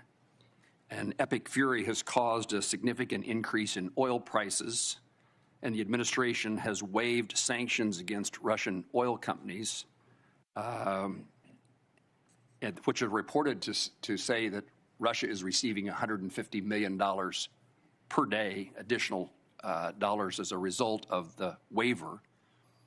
What can you tell me about our plans or your understanding of what's transpiring as a result of Operation Epic Fury in regard to those oil revenues that are now being generated in favor of Russia and the lifting of the sanctions, at least for a temporary period of time? Senator, thanks for the compliment, I think. I'll start with a couple things. What I would tell you is the same military and intelligence professionals who delivered not just for the administration, but for the American people, a flawless intelligence picture and flawless military operations in Operation Midnight Hammer and Operation Absolute Resolve are the same folks involved with Operation Epic Fury. And so I hope that provides you some measure of comfort with regard to how detailed, how thoughtful the approach was to the current operation. And that's why I think that to mischaracterize it as it is being done in the media is a disservice to the folks involved in what is a very specific campaign that is different than the two that I mentioned before. It's why the president came out and said, this isn't over in a matter of hours. This is a 4 to 6 week campaign, and that it would come at some cost because the goal of the president and the administration is to address a 47-year problem, the most destabilizing force in the Middle East for the last 47 years, one that has frankly been watered, fed, and nurtured by policies of prior administrations that has allowed them to become the threat that they have. So I say all of that sort of in context to understanding that we have to address that, but at the same time, to your point on what's going on with regard to Russia and Ukraine, and you mentioned the oil issue. Sometimes policymakers have to take steps that, while they may benefit adversaries like Russia or China, do so because they also think it will benefit U.S. citizens, and in this case with respect to keeping the economy on track and keeping oil prices low. So what I can tell you is the intelligence is thoughtfully considered, and I think that policymakers have taken that and I'm confident that we can walk and chew gum at the same time, pursue objectives in the Middle East, and provide support with regard to the conflict in Russia and the Russian aggression in Ukraine. Senator Bennett. Thank you, Mr. Chairman. I appreciate that. Mr. Director Ratcliffe, you just described the specific campaign that the president is engaged in, the country's engaged in with respect to Iran. I think the campaign has been one, in my view, without a specific rationale for the American people. 19 days into President Trump's unauthorized war with Iran, and by which I mean there has been no congressional approval, at least 13 American service members are dead and many others are injured. Yet President Trump has offered no credible justification for an imminent threat, no clear goals, no strategy or timeline. His message keeps changing, I think, in really damaging ways. President Trump said Iran's nuclear facilities had been, quote, totally obliterated in June 2025. But when he launched this latest war, he said we need to eliminate the imminent nuclear threat of those totally obliterated nuclear facilities. President Trump has threatened to seize Iranian oil and demanded our allies reopen the Strait of Hormuz. He said that I'm demanding that these countries come in and protect their own territory because it's their territory. It's the place from which they get their energy. By the way, he wasn't just asking for our allies to protect or to bail them out in the Straits of Hormuz. He was asking China to bail them out in the Straits of Hormuz. And then he said, maybe we shouldn't even be here at all because we don't need it. We have a lot of oil. And he said, we do not need the help of anyone. President Trump has declared we've won the war. We won it in the first hour. But then he said, we're not leaving until the job is finished. He said that there is practically nothing left to bomb, but then threatened to bomb Iran again, quote, just for fun. I think words that probably have never come out of a military leader in the history of the United States of America. It shouldn't come out of the mouth of a civilian leader. President Trump said he will end the war when I feel it in my bones. And any time I want to end it, it will end. But, Director, the war is not ending. It is escalating with thousands of U.S. Marines reportedly sailing toward Iran on an unclear mission, a mission that's become less clear over days, not more clear. Our airstrikes wiped out Iran's missiles and supreme leader. Nobody here, and certainly me, is shedding a tear for him. But the Iranian people now live under martial law. And by the way, no surprise to our intelligence agencies that that's the case. And the first of a puppet leader who's chosen by the IRGC. No surprise that to anybody on the Intelligence Committee. Iran closed the Strait of Hormuz and is holding the global economy hostage. No surprise to anybody who knows anything about U.S. intelligence. Launching drones at our embassies and military bases. No surprise. The president is surprised. Nobody who has looked at our intelligence is surprised. Iran's nuclear program is damaged, to be sure, but it still has a uranium stockpile. We heard today from the DNI at the very beginning of this conversation that the regime is in place and they are going to rebuild their military capabilities, the ones that we are destroying right now. The question I think is raised, Director, about your specific engagement is whether it will become a perpetual war, because what Iran will do is exactly what they have always done, and which the DNI is saying they will do again. In its briefings to the committee, the Intelligence Committee has been clear-eyed about what would happen in the Straits of Hormuz, has been clear-eyed about whether or not our military bases, our embassies, and our personnel in the region would be placed at risk and in harm's way, even though the administration did very little to protect them. I know, Director Ratcliffe, that you warned President Trump that if Israel assassinated the supreme leader, the IRGC would replace him with potentially a harder line puppet. In fact, I think what was clear is that the likelihood was that it would be a hard line puppet. Do you disagree with that characterization of the intelligence?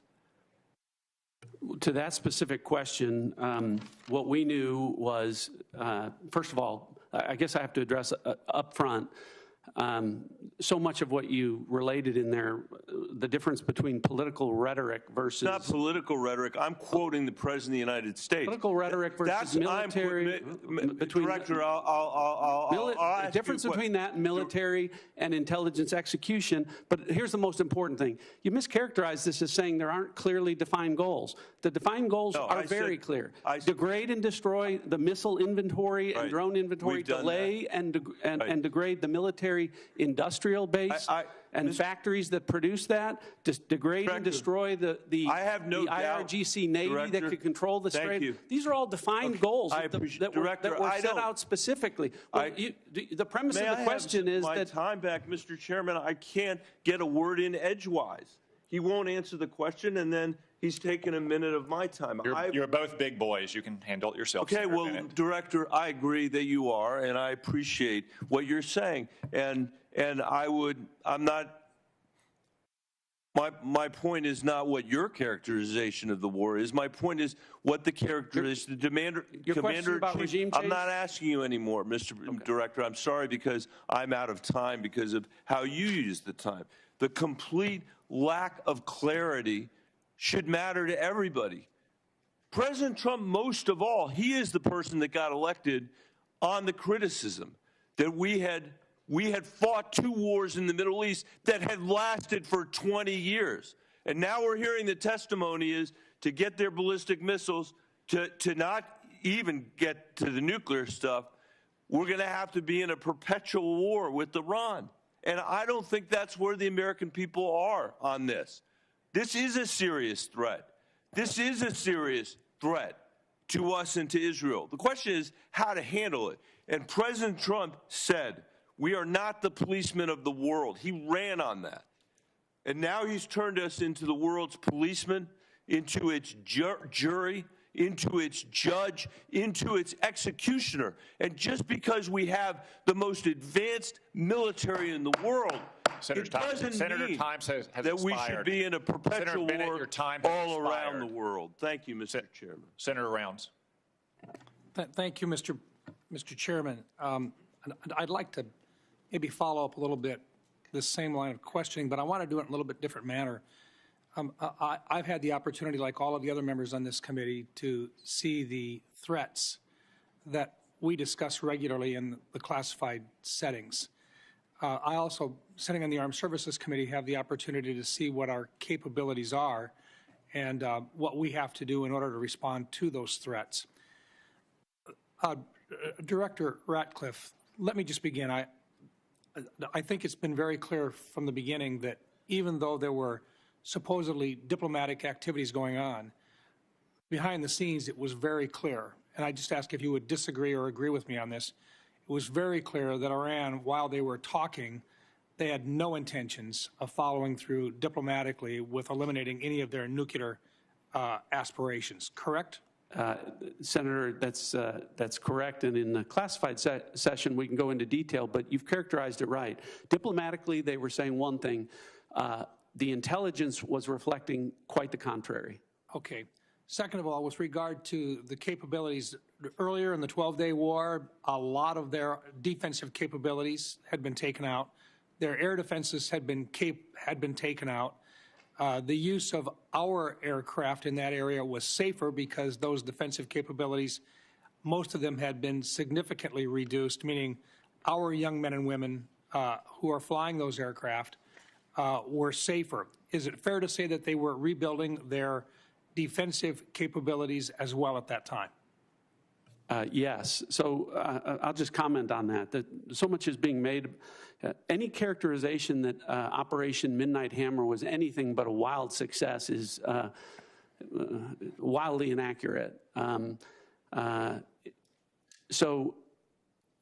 result of Operation Midnight Hammer, at the time of that, in the preceding 4 years, as is well documented and admitted to by the Iranians, they enriched uranium at least 440 kilograms at 60% for use that could be used for weapons grade to deliver a nuclear weapon. As a result of Operation Midnight Hammer, we sit here today with Iran having exactly the same amount of enriched uranium to 60%, meaning they have been unwilling and incapable of enriching uranium to 60% as a result of Operation Midnight Hammer. Okay, and let me go on because I think this is an important part of this. You also have to have a way of delivering a weapon. It's fair to say that they have short-term and intermediate-range ballistic missile availability today.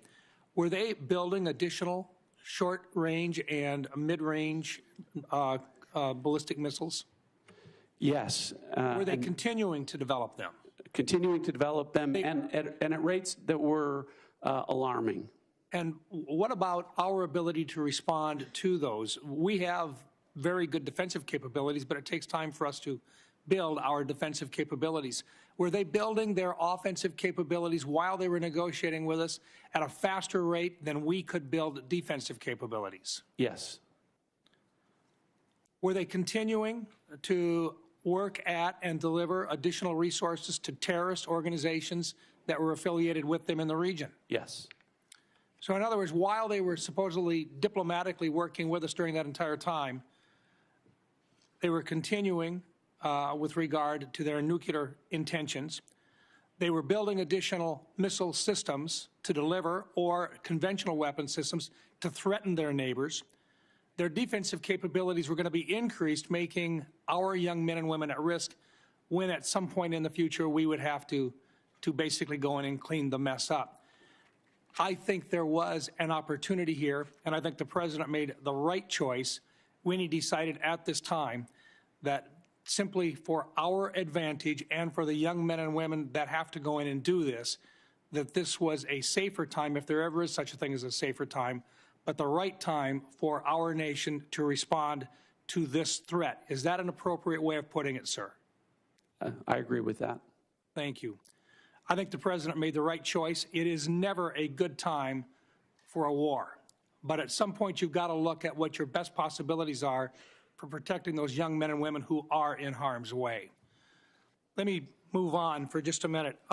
Director Ratcliffe, let me just ask you this, because there's been a discussion, and we've never been able to talk about this in an unclassified setting, and I recognize it's sensitive, but 60 Minutes there's been a report about Havana syndrome and about individuals who are within the agency and within state departments that have actually had significant illnesses, some attributed, they believe, to outside sources.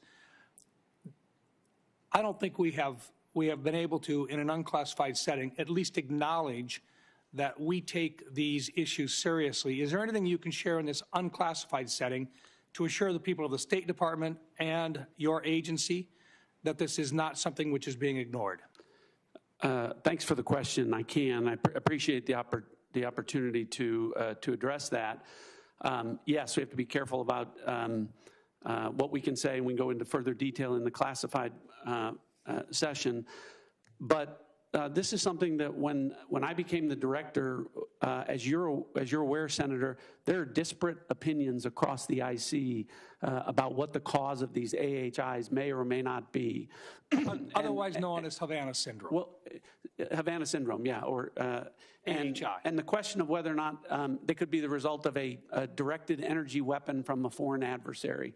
So when you, having been the DNI, understanding the role of the DNI is to coordinate across the IC when there are disparate opinions among agencies. Director Gabbard and I had a conversation where she agreed that she would undertake a comprehensive review of that issue across the IC to make sure that it is getting the attention that it deserves. And I know that she has undertaken that and will be able to brief you in further detail in the classified session.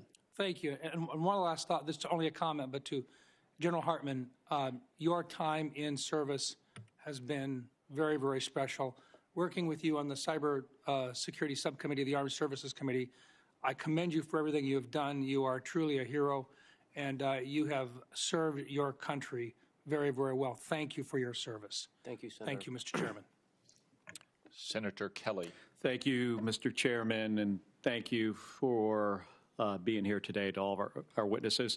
So for more than a decade, the United States has tried to make a pivot to Asia in its national defense strategy in order to confront significant threats from China. For years, administrations of both parties have identified China as the top threat facing our country and worked to build relationships across Asia and deter Chinese aggression.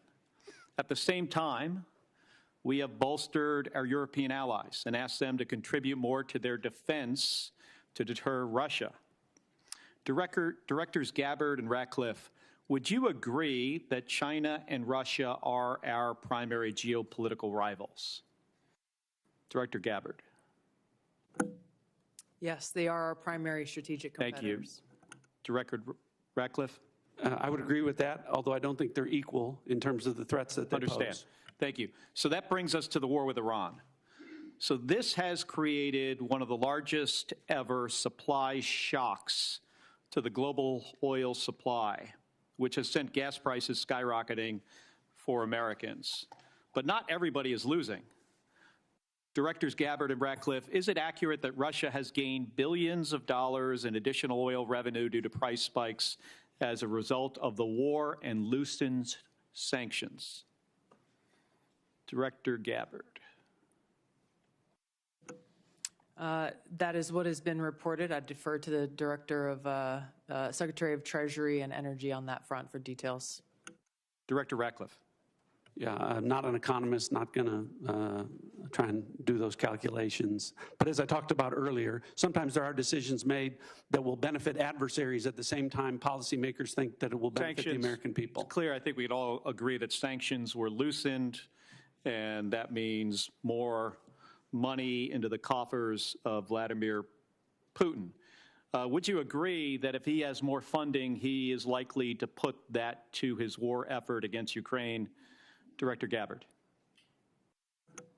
I would defer to an actual intelligence assessment on what they would believe his intentions are.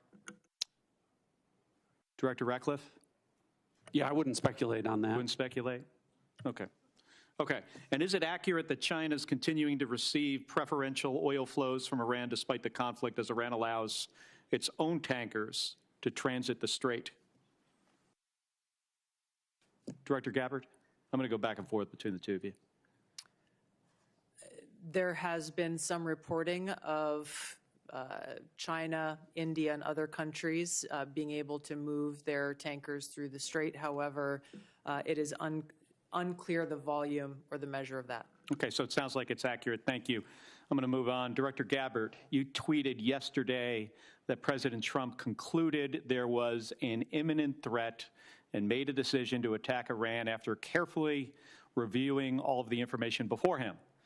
I think the country deserves to know what the information was. I'm going to ask a series of questions and just want a yes or no. We don't need any explanation, just yes or no, starting with, were you asked, I'm not asking if you did brief this, were you asked to brief on whether Iran would close the Strait of Hormuz? I'm not going to comment on what the president did or didn't ask me on any topic. I'm not asking if you briefed it. I'm just asking if there was a request I understand by the White House. Director Ratcliffe, were you asked to brief on whether Iran would close the Strait of Hormuz? The briefings to the president of the White House typically don't come at the request of the White House. So typically when we get intelligence that we want the president to be aware of, the intelligence community brings that to the president. Did you produce the analysis for the Straits of Hormuz? There has been and continues to be analysis with respect to that. Were you asked to brief on how our adversaries and allies would respond to the war in Iran? I imagine I'll get the same answer. So it's just to point out here, it's challenging to forget about actually what was in the brief for a second. We're having a hard time finding out not only if you briefed the president on something, but even if the White House asked if they could be briefed on something or if analysis was produced. So I just want to point out here, this is about 6 days. Can I comment on Yes. that? Yes. I go back to the point. It's the same approach that we took to the prior operations, which, to your credit, Senator, you have praised the intelligence and military communities in Operation Midnight Hammer and Operation Absolute Resolve. It's the same approach and the same professionals in terms of how they approached this particular operation. We're trying to figure out if the president knew what the downside was of the Strait of Hormuz being closed. And I'm having a hard time finding out whether the White House asked or whether there was a brief, whether the president knew. Did he know this was going to happen, or did he just disregard it?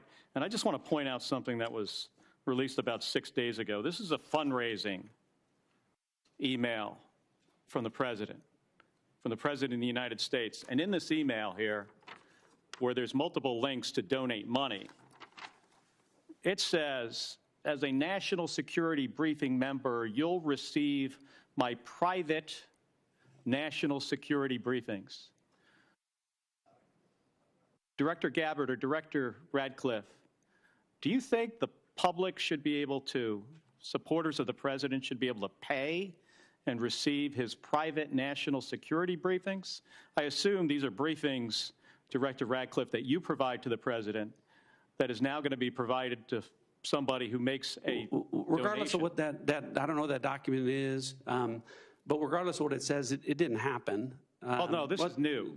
But what I'm telling you is that the Hatch Act would prevent me from an apolitical role from engaging in that. I'm not aware that anything like that happened. Yeah, this says unfiltered updates. So, Director Gabbard, do you have any comment on whether unfiltered updates of private national security briefings should be made to individuals that donate to the president?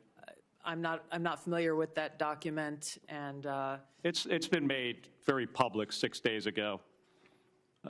We'll get you a copy here because I agree with you, Director Ratcliffe, that the Hatch Act should prohibit this type of conduct. Thank you. Senator Lankford joins us from what I gather is a very exciting confirmation hearing for Senator Mullen. It is, actually. For all of you, thank you. Thank you for the time that you give to the country to be able to serve, for your families and the sacrifice that you make to be able to do this, and all the professionals that work around you. Please pass on our gratitude to them because they work incredibly hard and difficult tasks in this. I want to talk about something that's a little closer to home on this. A lot of Oklahomans that I talk to, and quite frankly, folks even outside the state on it, when they think about threats, they, as strange as this may sound to those of us that deal with missiles and ballistics, they think about the threat to their family and to their income and to who they are. And a lot of it is international scammers that are now reaching into the United States to be able to gather data or to be able to steal money from them. AI has accelerated this dramatically, and I know the Worldwide Threats has mentioned this and some of the challenges that we face on it. But the challenge is getting bigger. FBI had noted that in 2024, it was almost $17 billion that was assumed lost to scammers, a lot of those internationals. Some estimates are as high as $50 billion on it. AI continues to be able to accelerate the capabilities on it. OpenAI even noted now that they're putting online ads saying, if you've been scammed, here's a way to recover your money. And that is actually a scam. It's taking them to a fake FBI page where they can then turn in and to say, if you've been scammed, here's how the FBI is going to actually come help you to recover it. But even that page is fake, and they're going to be able to steal their information. This is accelerating at a pace that's pretty dramatic with the use of AI on this. Director Patel, I know that you guys are on it. I know that there's multiple entities on it, but this is a big challenge. And a lot of Americans are very, very concerned about the threat to their families. They may have their parents that are more vulnerable at this time and being targeted. How do we take some of this on to be able to confront what's happening online, to be able to attack people and to be able to scam them? Thank you, Senator. And it's with any other high priority operation that the FBI runs, whether it's CICT or we're talking about scamming and scam centers here. One, you have to drown and get online with your online covert employees and platforms, and we've increased funding. And we've also, what we've done strategically is move people out of Washington, D.C. on the intel analyst front and the support staff front to places like Oklahoma. Actually, every single state across the country has received a plus up because of that. And what we've created is the Internet Crime Complaint Center, the IC3, which I know you're familiar with and reference. So what we're doing on the homeland is going out into the streets of America, on the online platforms in America, and shutting down those networks and shutting down the capability of AI to interfere. But I think the bigger term project, what we're doing overseas, that's the key to this. Right. The scam center compounds are largely located in Cambodia and Burma and on the Thai border. I've already engaged with the premiers of each and every one of those countries.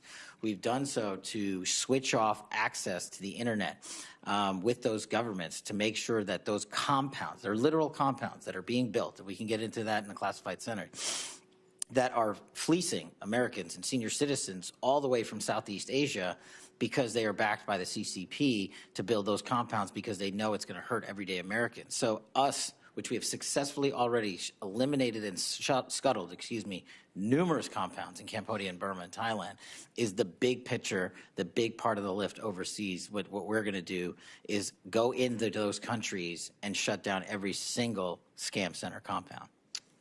Which is very helpful, and every American is thinking about this and talking about it. Director Patel, I'm going to stay with you. The counter-narcotics work has been phenomenal in the past year and a half.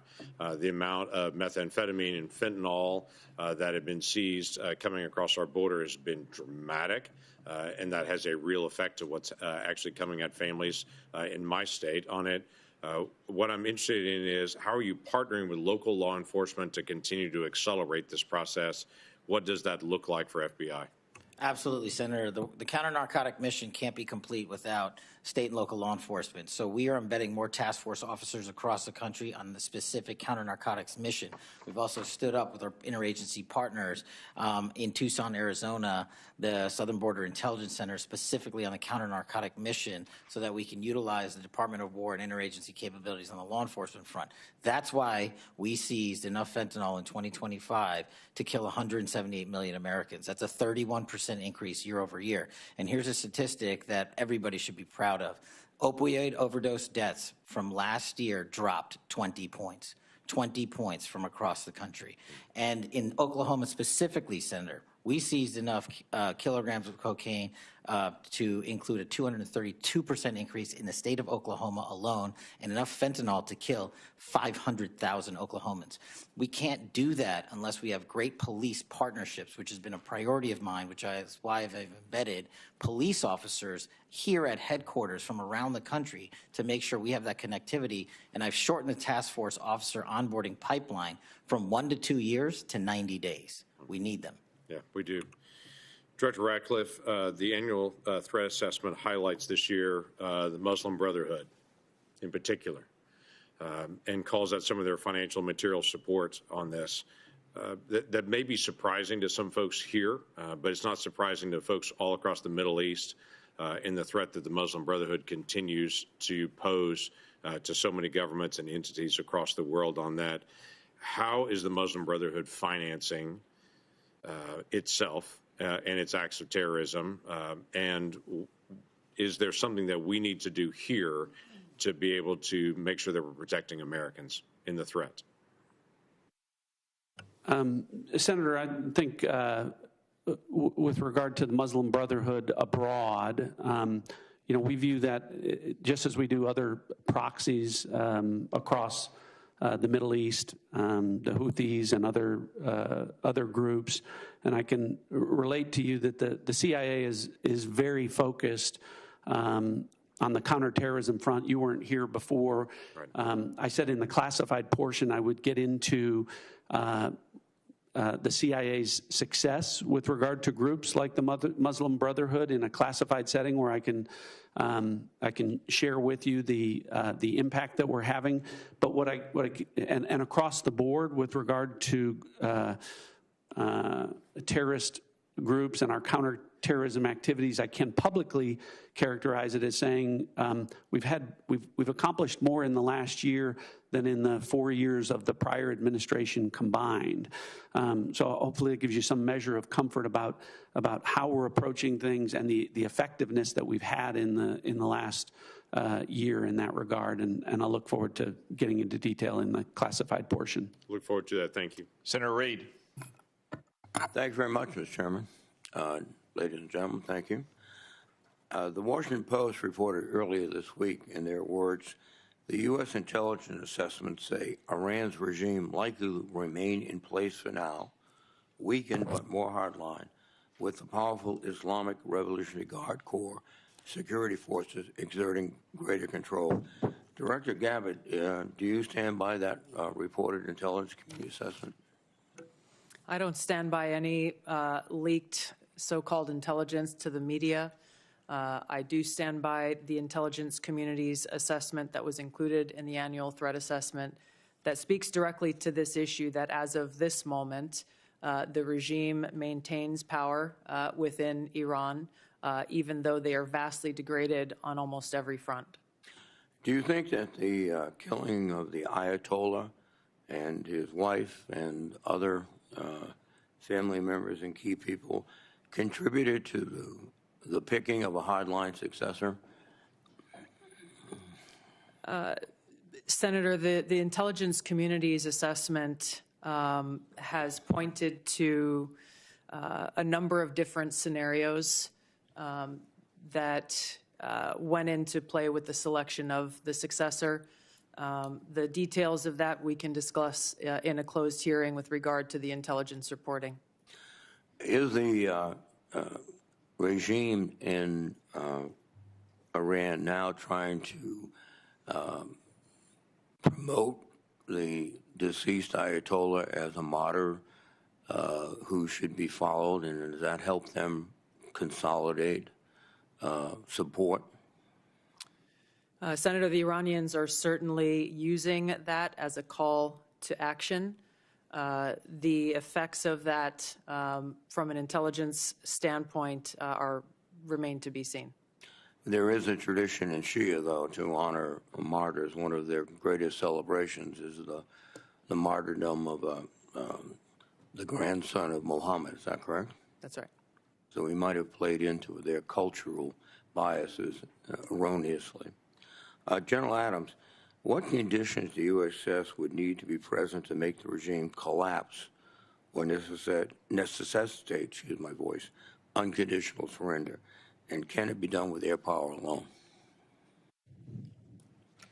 Senator, we have at the Defense Intelligence Agency put together a number of scenarios coordinated across the IC with regards to what we would forecast the future would be. One of the there are 4 specific goals that we've been told to track and analyze with regards to the goals of the U.S. Effort. They've been articulated earlier in the hearing, so I won't hammer on those. But with regards to the collapse of the regime, specific perpetuation, like what would precipitate that, we would like to. I would prefer to talk about that in the classified hearing. Well, I understand, but there's a very basic question here. Will air power alone be able to destroy this regime, given the culture, the politics, the temperament of these people? The Iraq-Iran war lasted for 8 years with 1 million casualties. Do you think air power alone will do it? Senator, the capabilities that our joint force brings to bear can accomplish many missions. To forecast exactly what can and can't accomplish this goal, I prefer not to guess or prognosticate on that. Well, I'll recognize your professional position. U.S. Special Envoy Steve Witkoff recently stated that Russian leaders told Trump on a call that they were not sharing intelligence with Iran. Witkoff said, quote, "We can take them at their word." Director Gabbard and Ratcliffe, do you take President Putin at his word? I'll go ahead and answer. No, I don't take Vladimir Putin at his word. Are they providing intelligence to the Iranians? Well, we talked about this before. Yes, in the classified session, what we can go into is that the Iranians are requesting intelligence assistance from Russia, from China, and from other adversaries of the United States, and whether or not those countries is something we can talk about in the classified portion. But you've made an assessment. You've analyzed traffic communications, and you can. I know the answer, and happy to discuss that with you in the classified portion. Yes, sir. Go ahead. Go ahead. Thank you. One of the aspects of this is the collateral effects, particularly in Russia and Ukraine. We were just talking about Russia probably or possibly providing intelligence, maybe interfering or inflicting casualties on our forces.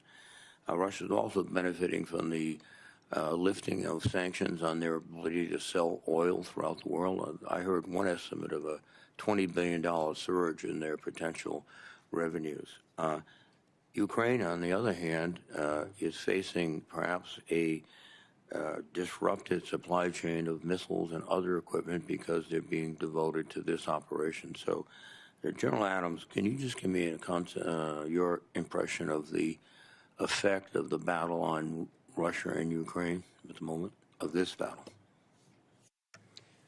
Well, from our collections, the effect of the epic fury on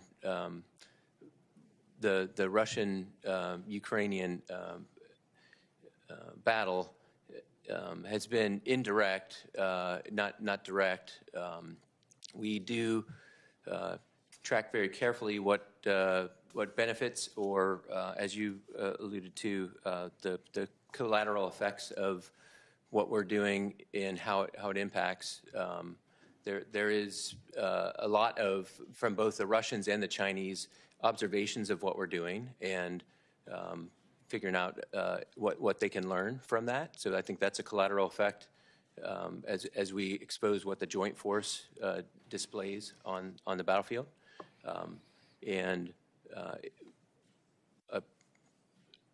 I think we can talk in a little more detail as we move to the classified session, some of the things that we're collecting specifically about what those effects are. Thank you very much, sir. Thank you, Mr. Senator Ossoff.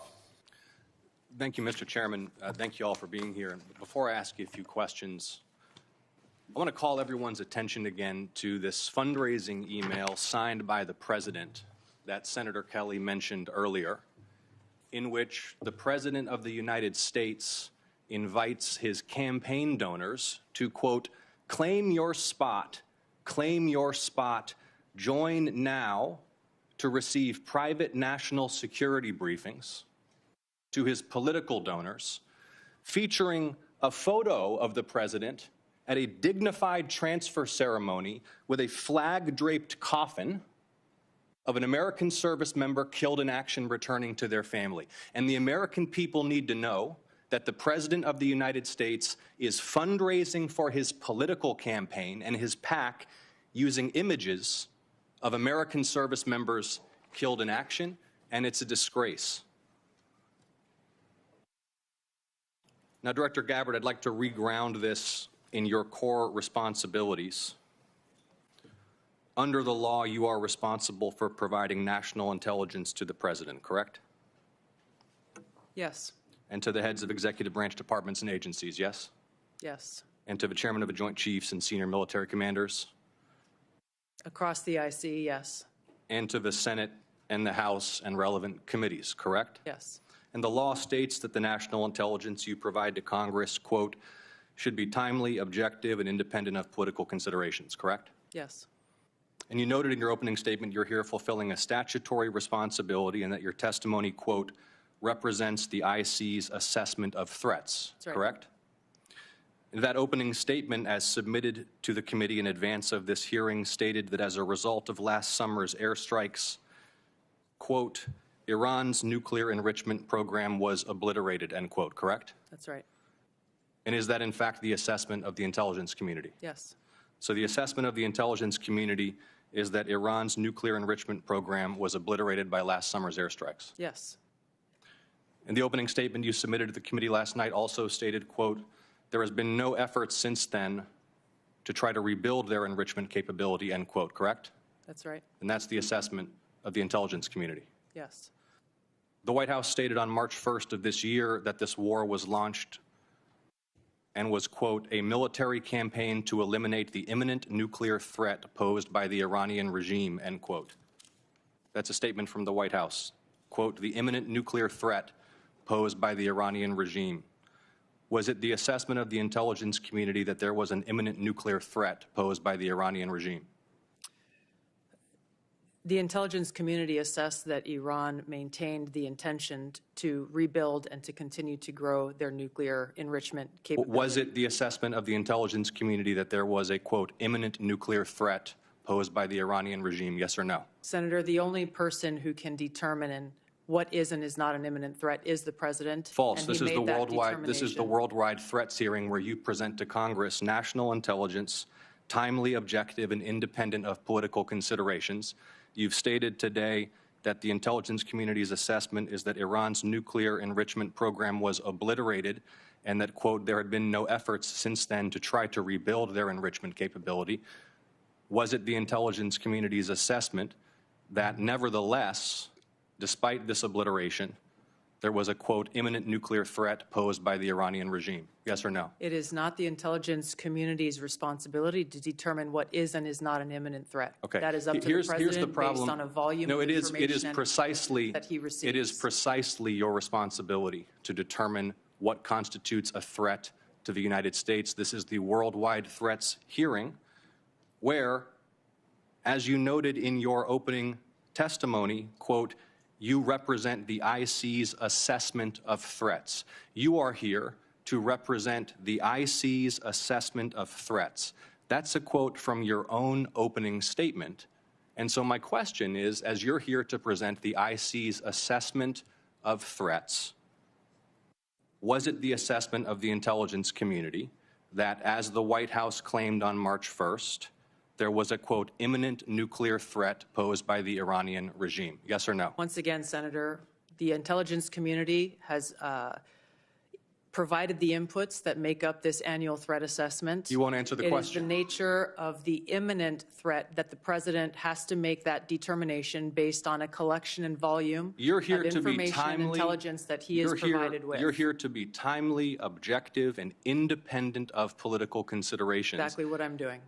No, you're evading a question because to provide a candid response to the committee would contradict a statement from the White House. Let me ask you about your presence in Fulton County on January 28th of this year. You were present at the FBI's raid on the Fulton County Elections Office on January 28th, correct? I was present for part of the FBI exercising a warrant approved by a municipal judge.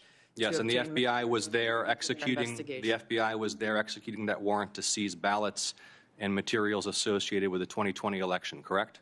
Yes. And are you aware that members of this committee have already opened inquiries into your election-related activities? Yes. And are you aware that your general counsel and deputy general counsel have already provided testimony to this committee regarding those activities? Yes.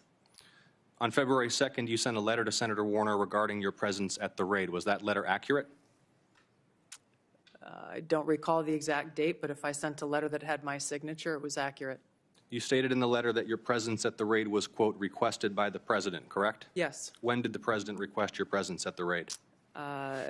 The day of the raid, the warrant execution commencing. The day of the raid? Yes. He called you on the phone?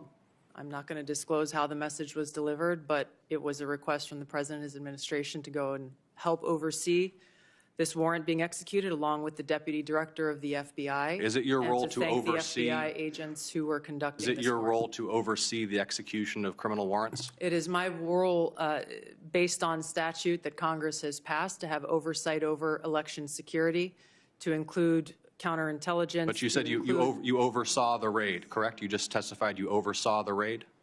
Portions of it. Okay. Did you handle any ballots or election-related materials? No. You were inside an FBI evidence truck, correct? You were photographed inside an FBI evidence truck. It was an empty truck, yes. The president stated, quote, you looked Senator's at time is votes that expired. wanted to be checked out. The Is that senator's accurate? time is expired. Did you look at votes as the president Senator stated? Ossoff, your time has expired. You respond can for the have record? her. No, she cannot respond No, because for the record, will the director please respond for the record to that question is my I'm happy question. to respond to questions for the record. Thank you, Director Gabbard. Thank you. Vice Chairman? I just want to, not going to go back to this issue. I'm sure we'll address in the closed setting, but I am very disappointed. This is the only one time a year the public gets to hear from you guys in this kind of setting. And the fact that we have repeated public reporting, including a major story in the Wall Street Journal today about China and Russia assisting Iran, which seems obvious and evident, and none of you would confirm that publicly, I think doesn't give the American people the full challenges of this war. I would add what I said earlier, that the media is not a classification authority, but certainly sounds like something Russia and China would do, and that have done for decades in the past to Americans. To wrap up a little business here before we adjourn the open session, we will reconvene in 30 minutes in our usual location for the closed session. That's at 12:56 promptly. I do want to note for the record that Senator Young cannot join us. He is at Dover Air Force Base for the dignified transfer of remains for one of our fallen heroes, a Hoosier.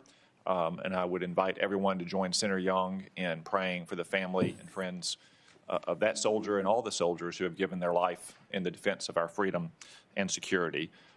General Hartman, I want to again acknowledge you, given your impending retirement, since this is your last appearance for the committee. I'm sure you hope, and I'm sure that the thing you'll miss most about your long career in uniform is testifying before Congress. I remind members that questions for the record will be due by the close of business on Friday, March 20, and the audience will remain seated for a moment so that our witnesses and members may exit and proceed promptly to the closed session. This open session is adjourned. From the public? Excuse me, can we ask the question? How do we know they haven't said? So I have a question that I'm posing, which is just had a 2.5-hour hearing with Tulsi Gabbard, the head of the CIA, the head of the FBI, and all the senators, Democrat and Republican. Not once did the word Israel. Not once did the word Israel. And we're talking about global threats. I want to know, is this a war in Iran for Israel? Is this a war for Israel? And Senator Cotton, isn't it a global threat that the U.S. continues to support Israel? Israel dragged us into this unprovoked war. Israel is taking us down a disastrous, catastrophic road in the Middle East where the nations of the Gulf are being blown up, where Iran is being blown up in an unprovoked war, where Israel continues its genocide in Gaza, where Israel continues terrorizing people in the West Bank, where Israel is destroying southern Lebanon. When you talk about global threats and you don't mention Israel, why is that? Is that because this entire administration and Democrats and Republicans have been bought